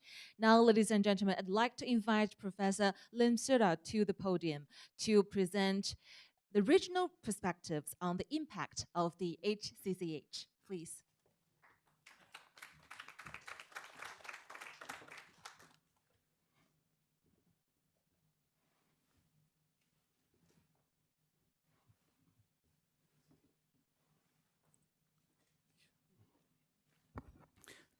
Dr. Christophe Badrasconi, Secretary General of the HCCH, distinguished guests and participants. 早晨我家名係任一元我來自泰國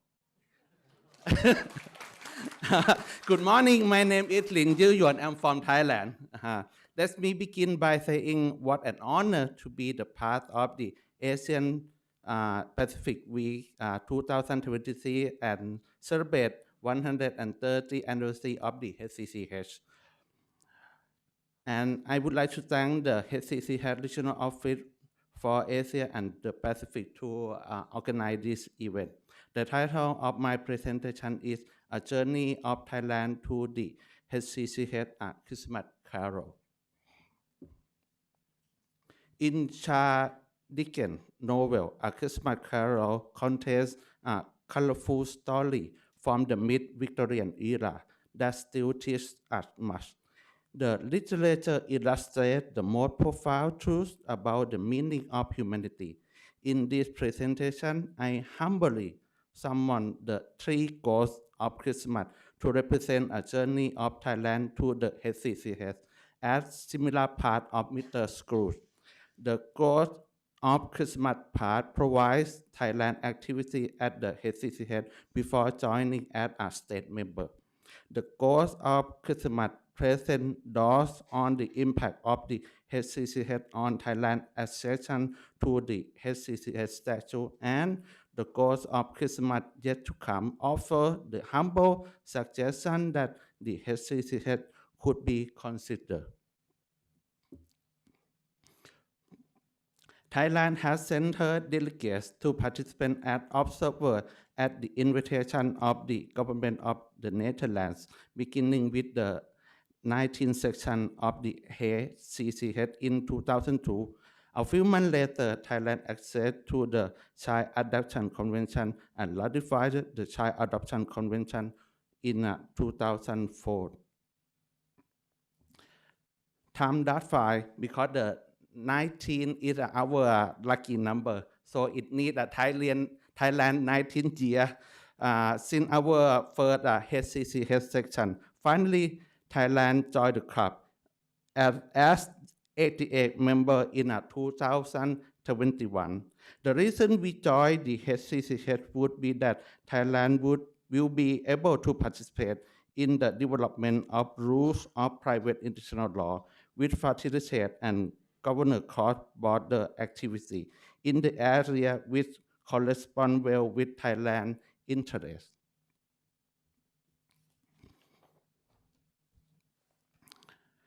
The Minister of Justice at the national organ established three national subcommittees.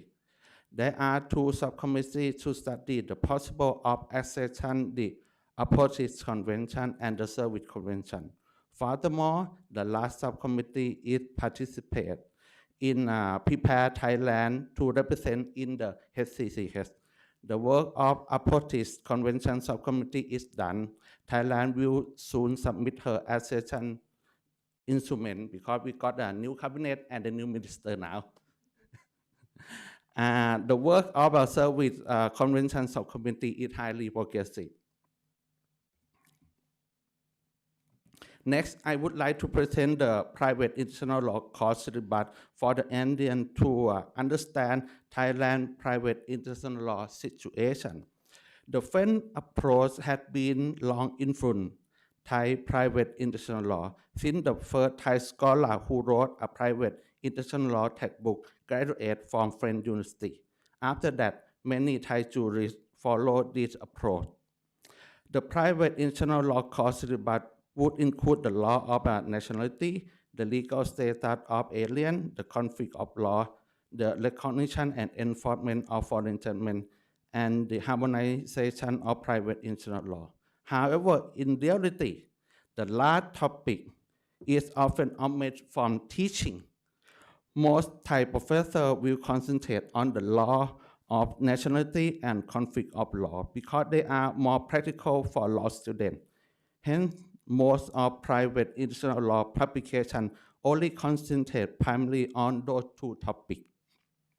Therefore, the silence on another topic would seem very typical. Moreover, in my university, as you can see from the picture, the subject of private international law combined with international criminal law, those strands result into a beautiful mocktail. And a few law schools also adopt the same approach. Since teaching private international law in Thailand, it received a little attention from students. The same attitude extends to another international law subjects. Because international law is not on the bar exam, and we are adopting dualism. Therefore, Thai domestic law is our priority.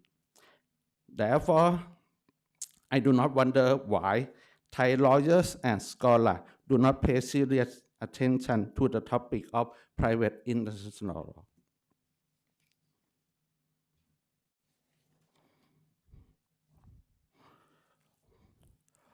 For the academic and practical view, there is a little legal literature concerning private international law.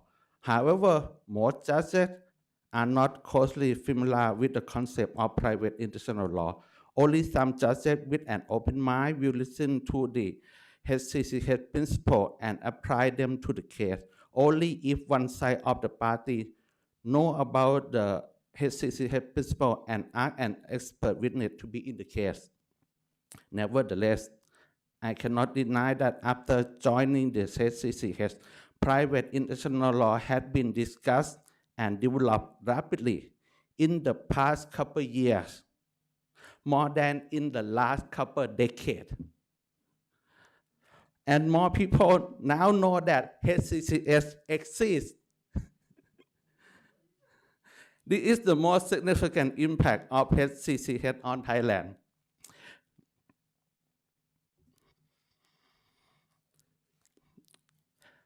The position of our national subcommittee has been concluded in a few further agendas. The choice of court and judgment convention are now not in Thailand's best interest. Our process of implement international law requires us to draft relevant legislation before ratification any treaty. Therefore, the ratification of those two conventions would require more time for preparation and seem to be a Herculean task to do so.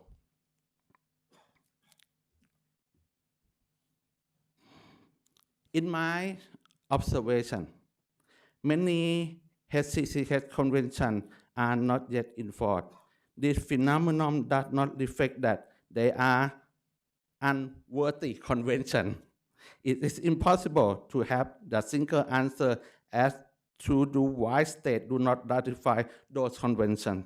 However, among state parties to the convention, as the number from Secretary Bernasconi yesterday and today show us that more than half of those states are located in a particular area of the map.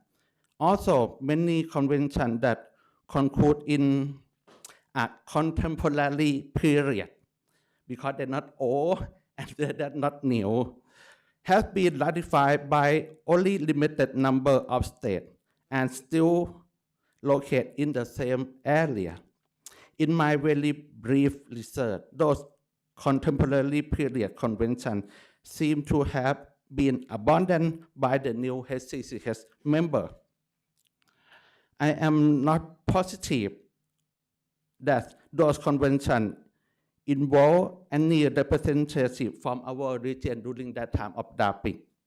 I am asking the HCCH to consider the Renaissance project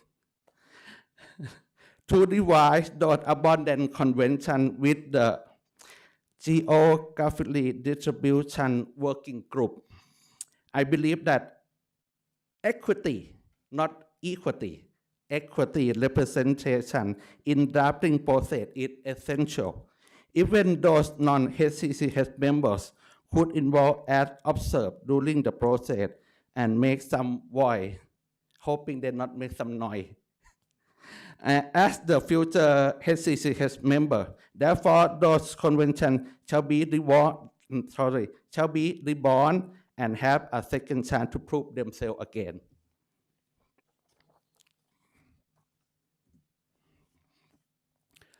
Otherwise, there is the parallel work of a group of professors who draft a regional legal instrument called Asian Principle of Private International Law. This project is still being working on and circulated among private international law professors in the region. They must have faith that their value-added instrument. However, it demonstrates that Indian region had the unique and diverse elements to share with private international law community.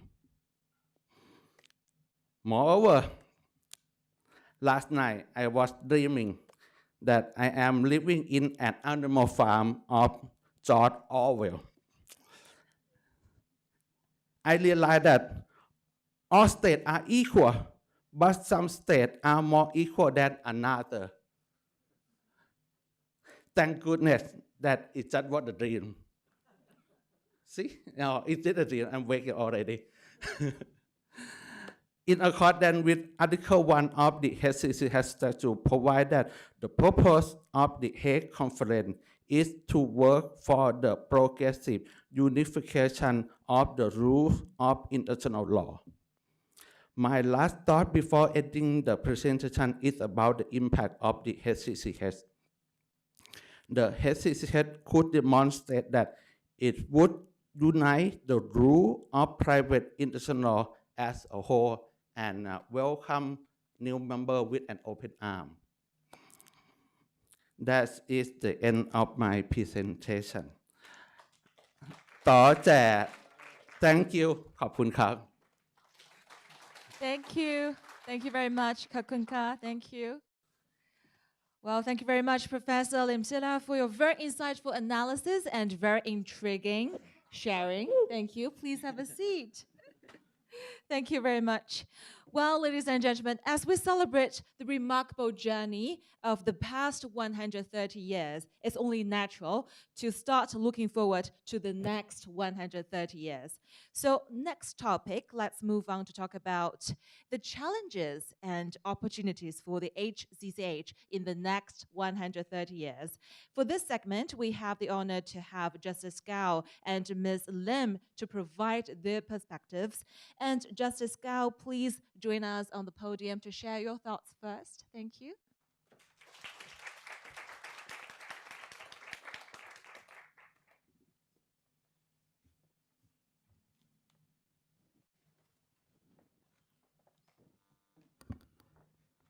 Okay, good afternoon, ladies and gentlemen.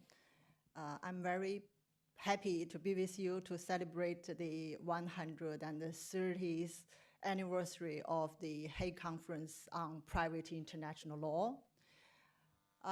20 years ago, I took part in the negotiation of the Hague Conference on Trials of Court Agreement as a member of the delegation of China.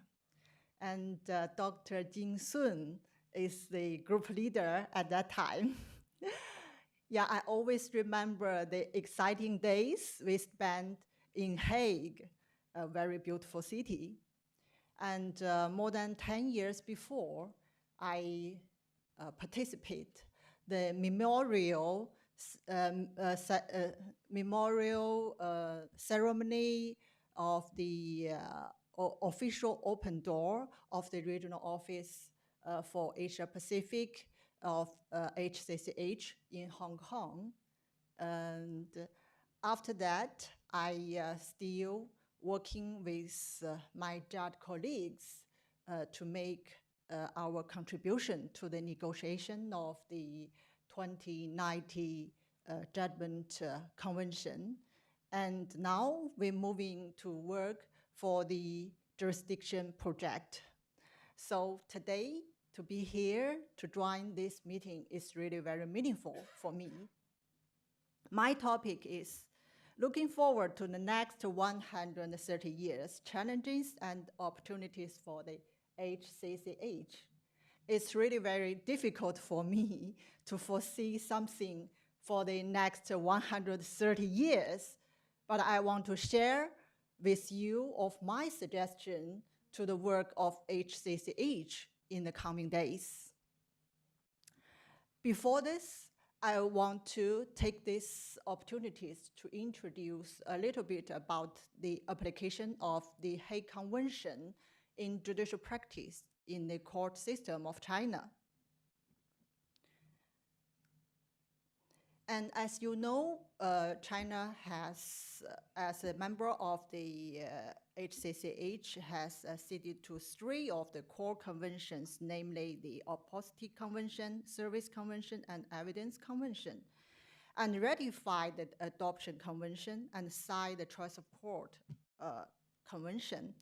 And according to the Article 271 of the Civil Procedure Law of China, the judges of China can apply the Service Convention and Evidence Convention directly without the transformation into the domestic law by the legislative authority. The Standing Committee of the National People's Congress approved the Service Convention in 1991 and the Evidence Convention in 1997, and designated the Ministry of Justice of China as a central authority under Article 2 of the 2 conventions.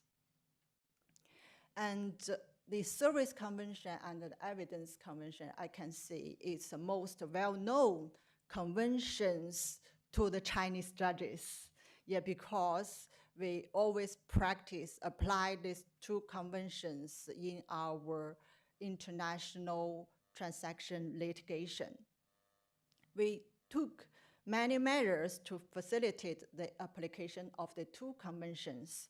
For example, in the year 1992, Ministry of Justice, Ministry of Foreign Affairs, and the Supreme People's Court of China has formulated implementing measures for the Service Convention cooperatively. And in these measures, we provide detailed procedures to deal with the request for service from abroad and to deliver the request for service from domestic courts. And for the Supreme People's Court, we request the local court to organize very specific working team to take care of the application of the 2 conventions in different levels of the domestic courts. And also, the Supreme People's Court enacted judicial explanation on the application of the 2 conventions specifically in the year 2013. And in this judicial explanation, we requested all the judges to interpret the conventions in good faith and to encourage all the Chinese court to provide judicial assistance as much as possible. The Supreme People's Court have arranged induction course to the judges and the training of judicial officers very often. Of course, the Supreme People's Court of China have set up National Courts Judicial Assistant Management Platform in 2016 and was networked with the Judicial Assistant Management Platform in civil or commercial matters of the Ministry of Justice last year. And I also know next week, General Secretary Berlusconi will visit the Supreme People's Court to see the live operation of this platform. So you are very welcome to Beijing, to the Supreme People's Court. And yes, by this platform, we improved the efficiency. And in last year, for example, the Court of China requested for service in 2,030 cases and assisted in service in 1,560 cases according to the Service Convention, and we had around 50 cases under the Evidence Convention, just running on this platform. As to the Opposite Convention, we are the brand new member of this convention. It will come into force in China on the 11/7 of this year. I'm pretty sure for this convention, it will have great effect on the international case in civil and commercial matters by simplifying the legalization process and the lower cost.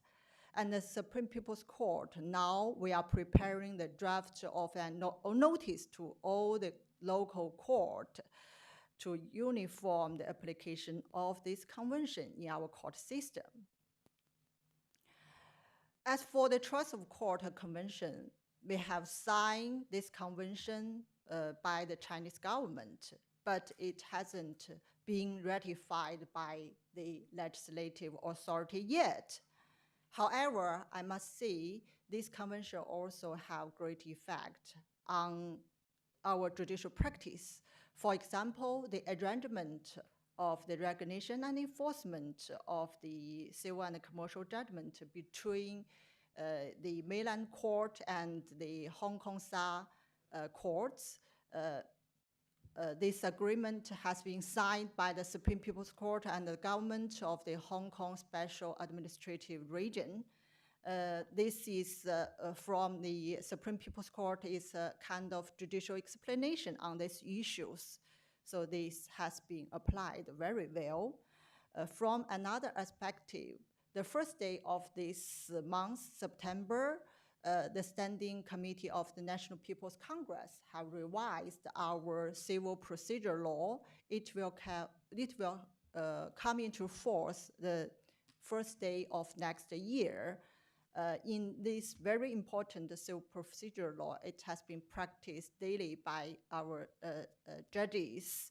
In Article 277, it has removed the imitation of actual connection or substantive connection with the dispute on the chosen court. So it's really, really very important change in our domestic law. And also the 2090 Judgments Convention have great influence on the revised civil procedure law.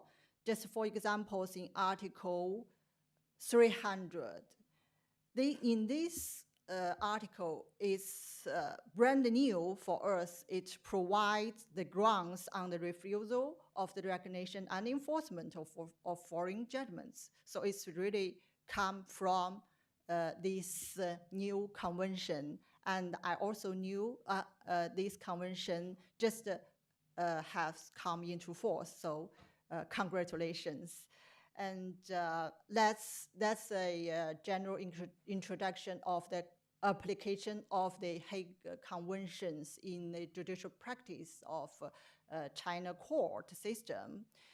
And I have 5 suggestions for the work of the HCCH in the coming years. The first one, let's move on the jurisdiction project. I know 30 years before, the HCCH was so ambitious to conclude one uniform convention to deal with both international jurisdiction of courts and the recognition and the enforcement of judgment. But when we're moving, we notice that it's so difficult to harmonize the rules in both areas through one single convention. So we go step by step. In the year 2090, we concluded the judgment convention. So after that, we can move to the next step. So we move on the jurisdiction project.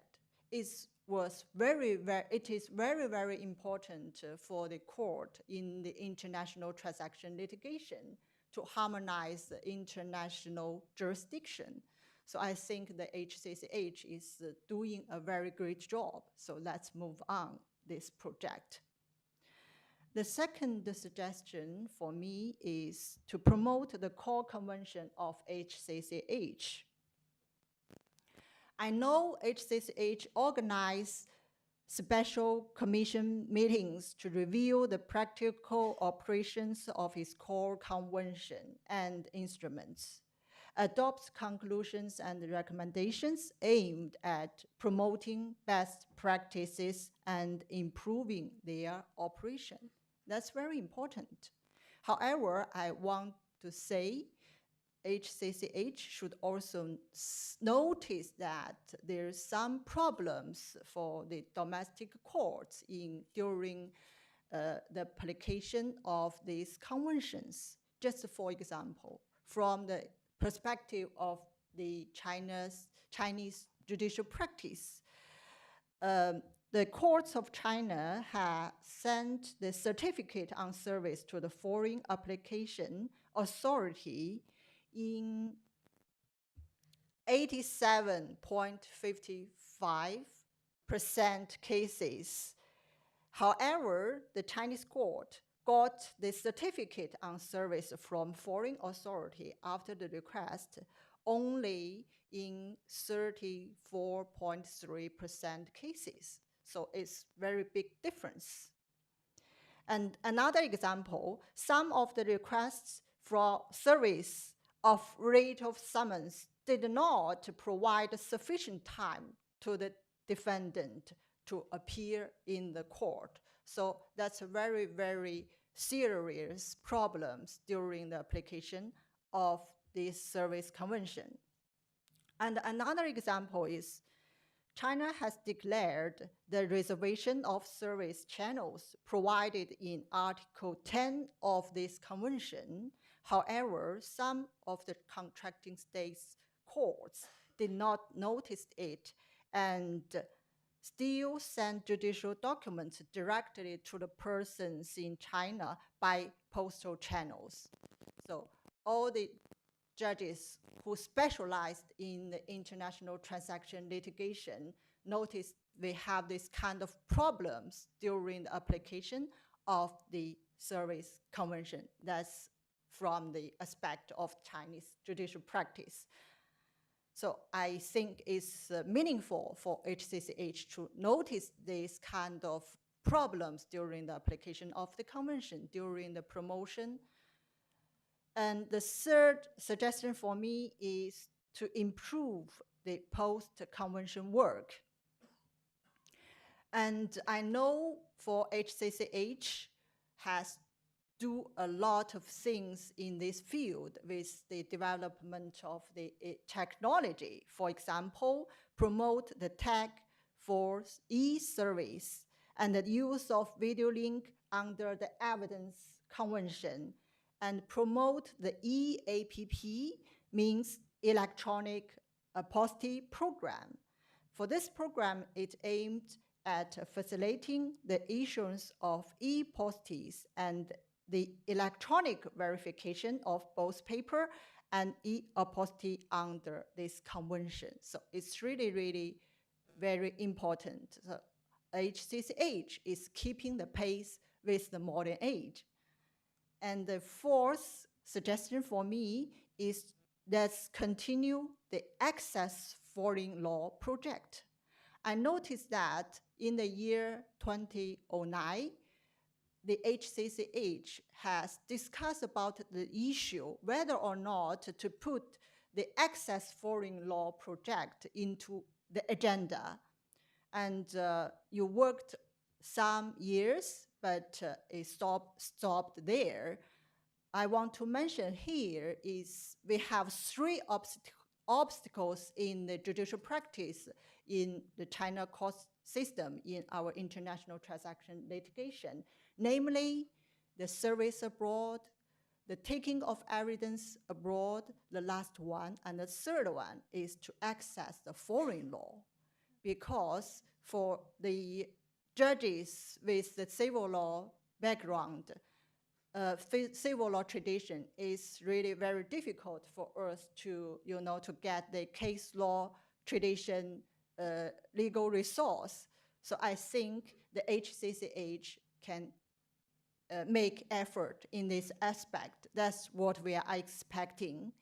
The last suggestion for me is to enlarge the member of HCCH, especially in Asia Pacific and Africa. From this point, I totally agree with the General Secretary Berlusconi has mentioned. Yeah, at last, I'm pretty sure that HCCH will contribute more to the access to justice and sustainable development of the world by collective efforts. So thank you very much. Thank you. Thank you very much, Honorable Justice Xiaoli Gao. Thank you for being here with us. Thank you for your time. And we're very grateful for your thought-provoking insights. Now, ladies and gentlemen, it's time to hear Ms. Lim's ideas on this same topic. Please come to the podium. Thank you.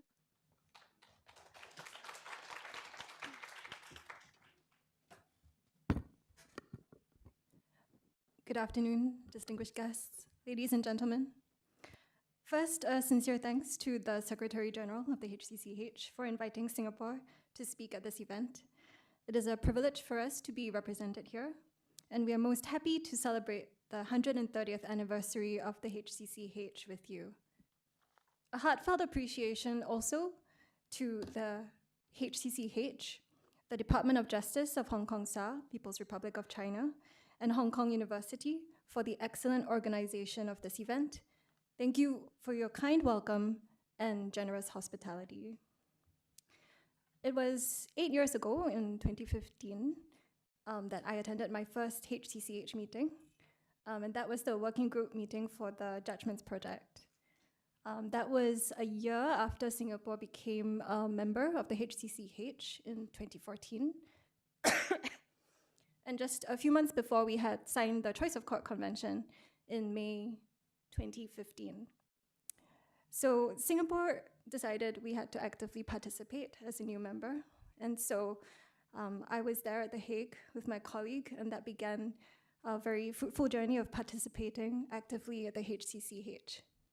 I actually had an anecdote to share with you about my first experience there. But then I felt embarrassed about it and decided to delete it from my speech. But you can ask me about it afterwards. But the gist of the anecdote was that the impression that personal experience at the HCCH left on me was that it was a very open and inclusive forum. Bearing in mind that my colleague and I were very inexperienced at the time, and coming from a small country who didn't know many of the experts there, that was an extremely formative experience for our journey at the HCCH. So now, to look forward into the future of the HCCH, I thought to look back to the past 130 years to see if it will hold some answers. And we have done some looking back over the last day and today as well. And so the question I have is, what have been the driving forces of the success of the HCCH over the past 130 years? So as we know, the Hague Conference was first brought into being in 1893. And we know from Christoph's quiz last evening that this was the same year the dishwasher was invented. I also learned from Wikipedia that 1893 was when the first country in the world, New Zealand, allowed women the right to vote. And so as a woman, I find that also worth pointing out. The inception of the Hague Conference was an ambitious project to bring private international law from the national sphere to the international plane. At the time, private international law tended to be predominantly determined by individual states under their respective national laws. The Hague Conference turned that task into a common project of a collective of states. And the Hague Conference was also preceded by another milestone development in 1889, the adoption of the Treaties of Montevideo on private international law. These treaties codified the convergences in private international law among the participating South American countries. Notably, both these milestones took place in a time of relatively newfound peace, following major wars in Europe and South America, respectively. It was also a time of increasing cross-border trade and migration, spurred by the new inventions of steam locomotives and steamships. The Hague Conference's work was, however, affected by the World Wars and the accompanying split in fundamental values of participating states. A number of state parties denounced some of the Hague Conventions, and the Hague Conference's work halted. And this remained the case for around 40 years. The Hague Conference was revived after the Second World War at the dawn of the golden age of multilateralism and capitalism. And since then, it has flourished. One indicator is its membership. As we've learned, it has accelerated over time. Nearly half of the HCCH's current membership joined in the past 23 years alone. So one emerging pattern over the past 130 years is that the project to harmonize private international law has been ignited and reignited in times of new or renewed peace, propelled forward by the rise of multilateralism and also the globalization of trade. So in answer to this question, what have been the driving forces? These are some of the key external driving forces. Of course, credit must also be given to how well the HCCH has been constructed and run, which I'm certain contributed greatly to the HCCH's success. Rather, you can call these external forces that I've referred to the wind in the HCCH's sails. So I've found some pictures from Google because I'm quite mindful that right after me is lunch, and so I thought, I know that attention spans are inversely proportionate to the length of time from lunch, so I thought to include some pictures. Now in 2023, the winds do appear to be changing in fundamental ways, and I don't mean to be pessimistic, I'm definitely not. Rather, this is a dose of realism of what we face today. These point to more challenging times ahead for the HCCH and other international institutions.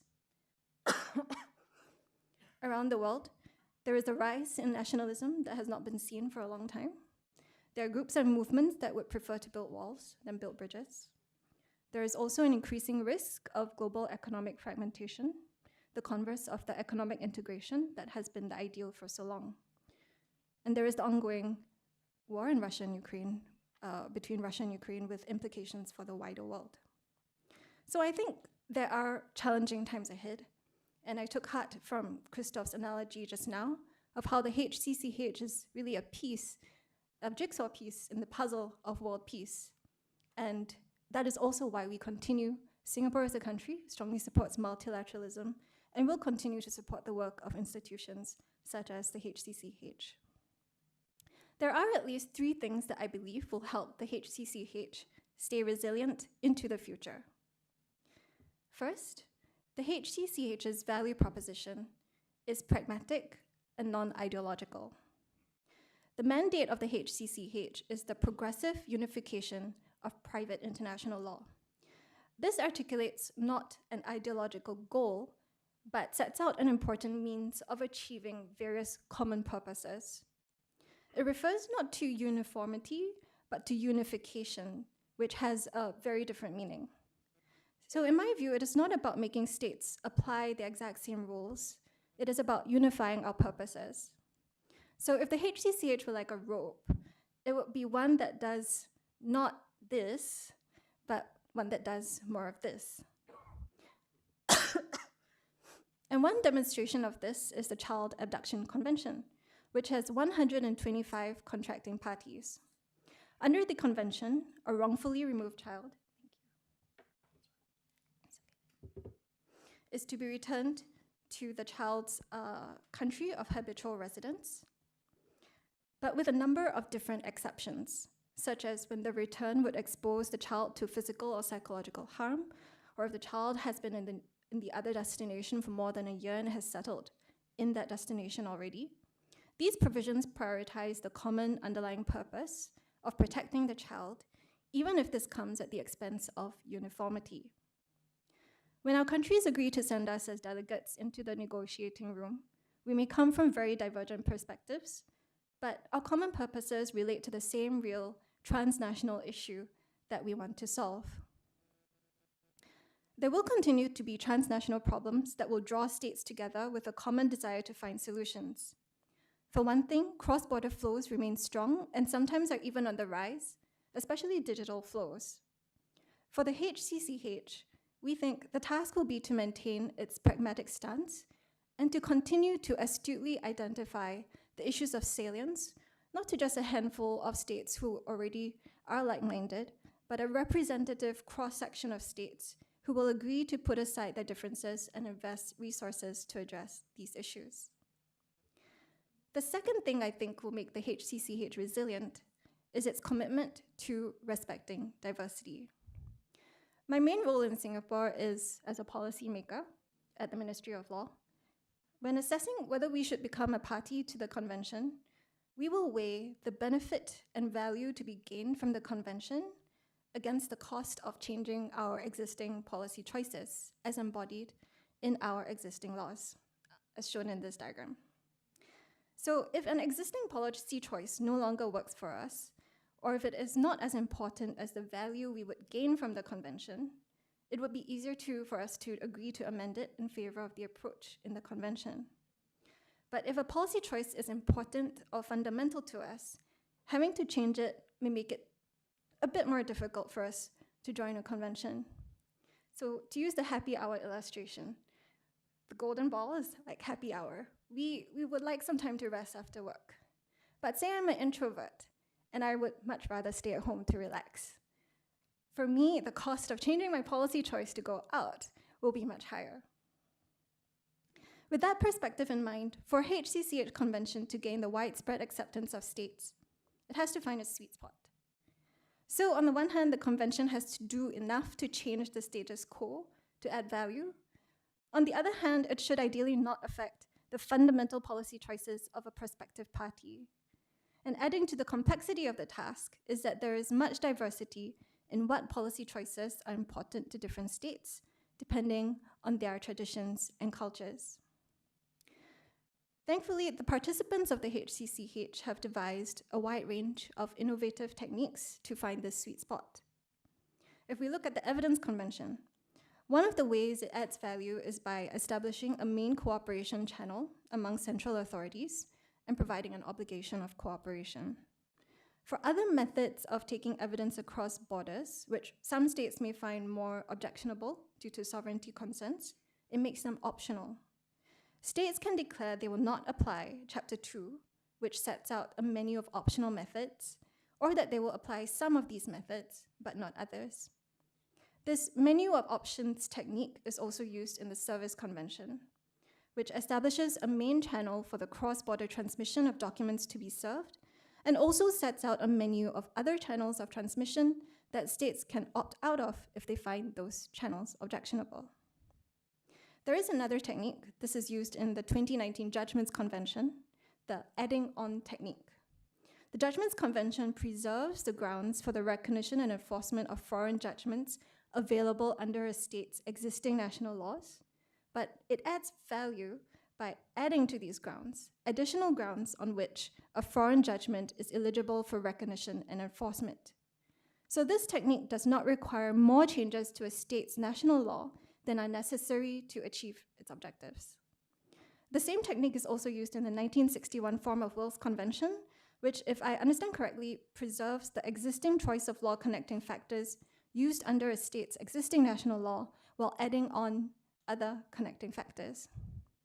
And of course, there is the valuable public policy exception, which Professor Zhang mentioned just now. That's a safety valve, an escape clause, that allows a contracting party to refuse to apply a foreign law or recognize or enforce a foreign decision if doing so would be manifestly contrary to its public policy. The inclusion of the safety valve, from what I understand, was a lesson learned from the troubles faced by the Hague Conference's first conventions, which did not include this exception, leading courts and states to reject the application of the conventions. Another technique, actually, which I heard just now, was that of scope.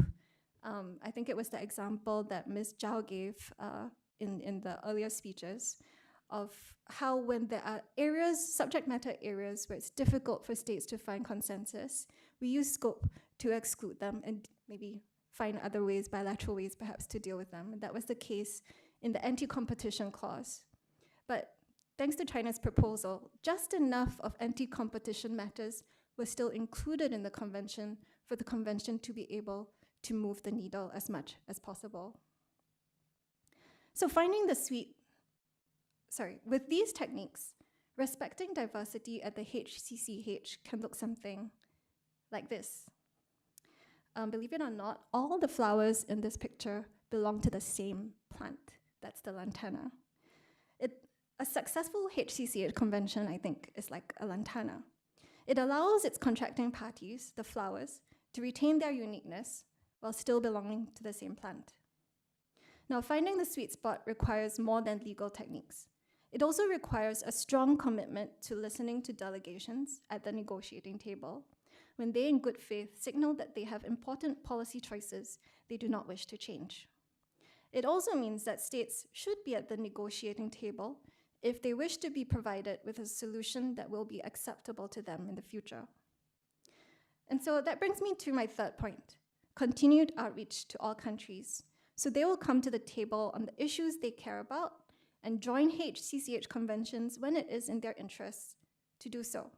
And this is a theme we have heard throughout this conference so far. Now, at home, I like to grow plants. And one thing I've learned about plants is that their soul is their roots. And this is an analogy, again, that I draw from Christophe's presentation. Now, I can cut away a plant's leaves and its stem. I can even cut away some of its roots. But what I've learned is that it can still survive, it can grow back, and it can thrive as long as it has other living roots. I've also learned that roots help to hold the soil together and make the ground more stable. So the outreach work of the HCCH is very much like growing its roots around the world and into the local ground. And here I tend to focus on the region closest to Singapore, the Southeast Asian region, and the Association of Southeast Asian Nations, or ASEAN. According to the ASEAN Legal Instruments Database, there are 81 legal instruments that have been entered into among ASEAN member states since ASEAN was established 56 years ago.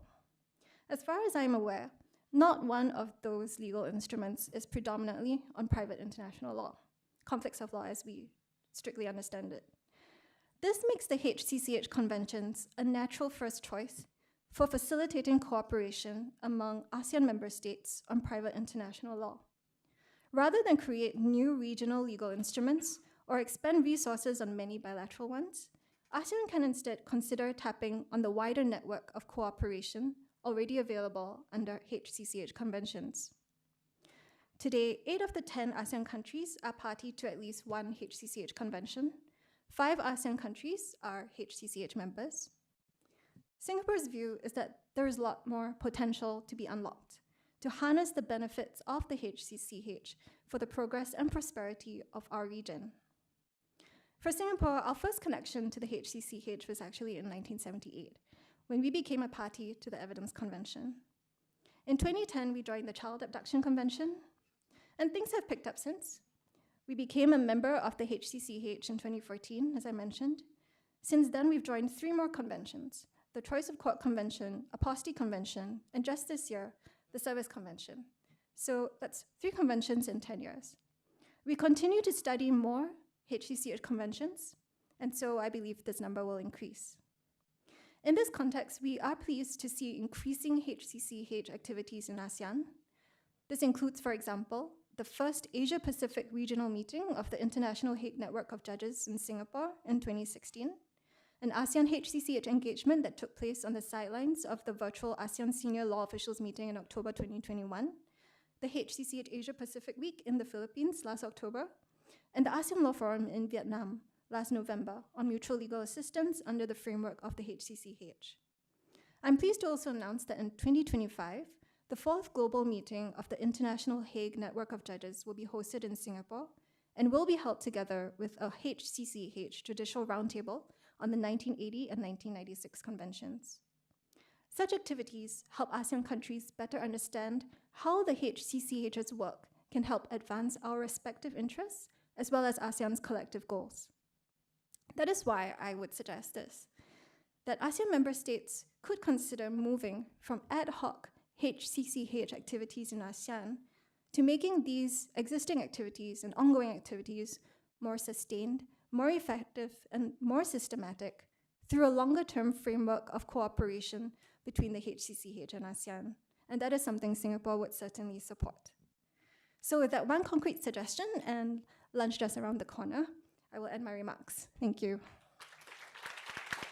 Thank you very much, Ms. Lim. Thank you for your very inspiring input and for a beautiful botany class. Thank you very much. Well, ladies and gentlemen, any questions for our very incredible panelists on stage? Any questions, please feel free to raise your hands. All right, I believe we gained a lot of food for thought. Now it's time for us to digest by having some real food, right? Okay, it's lunchtime, ladies and gentlemen. Let's give a big round of applause for our beautiful guests on stage. Thank you so much for your discussions and insights. Thank you. And ladies and gentlemen, please, we can go to the first floor for a very light lunch, and the afternoon session will start at 2:30 p.m. So I'll see you before 2:30 p.m. in the same hall. Thank you very much. And kindly remind our guests applying for Law Society CPD points, we kindly request that you stay until the end of today's sessions and sign out at the reception. Thank you very much. Please enjoy your lunch, and I'll see you this afternoon. Thank you.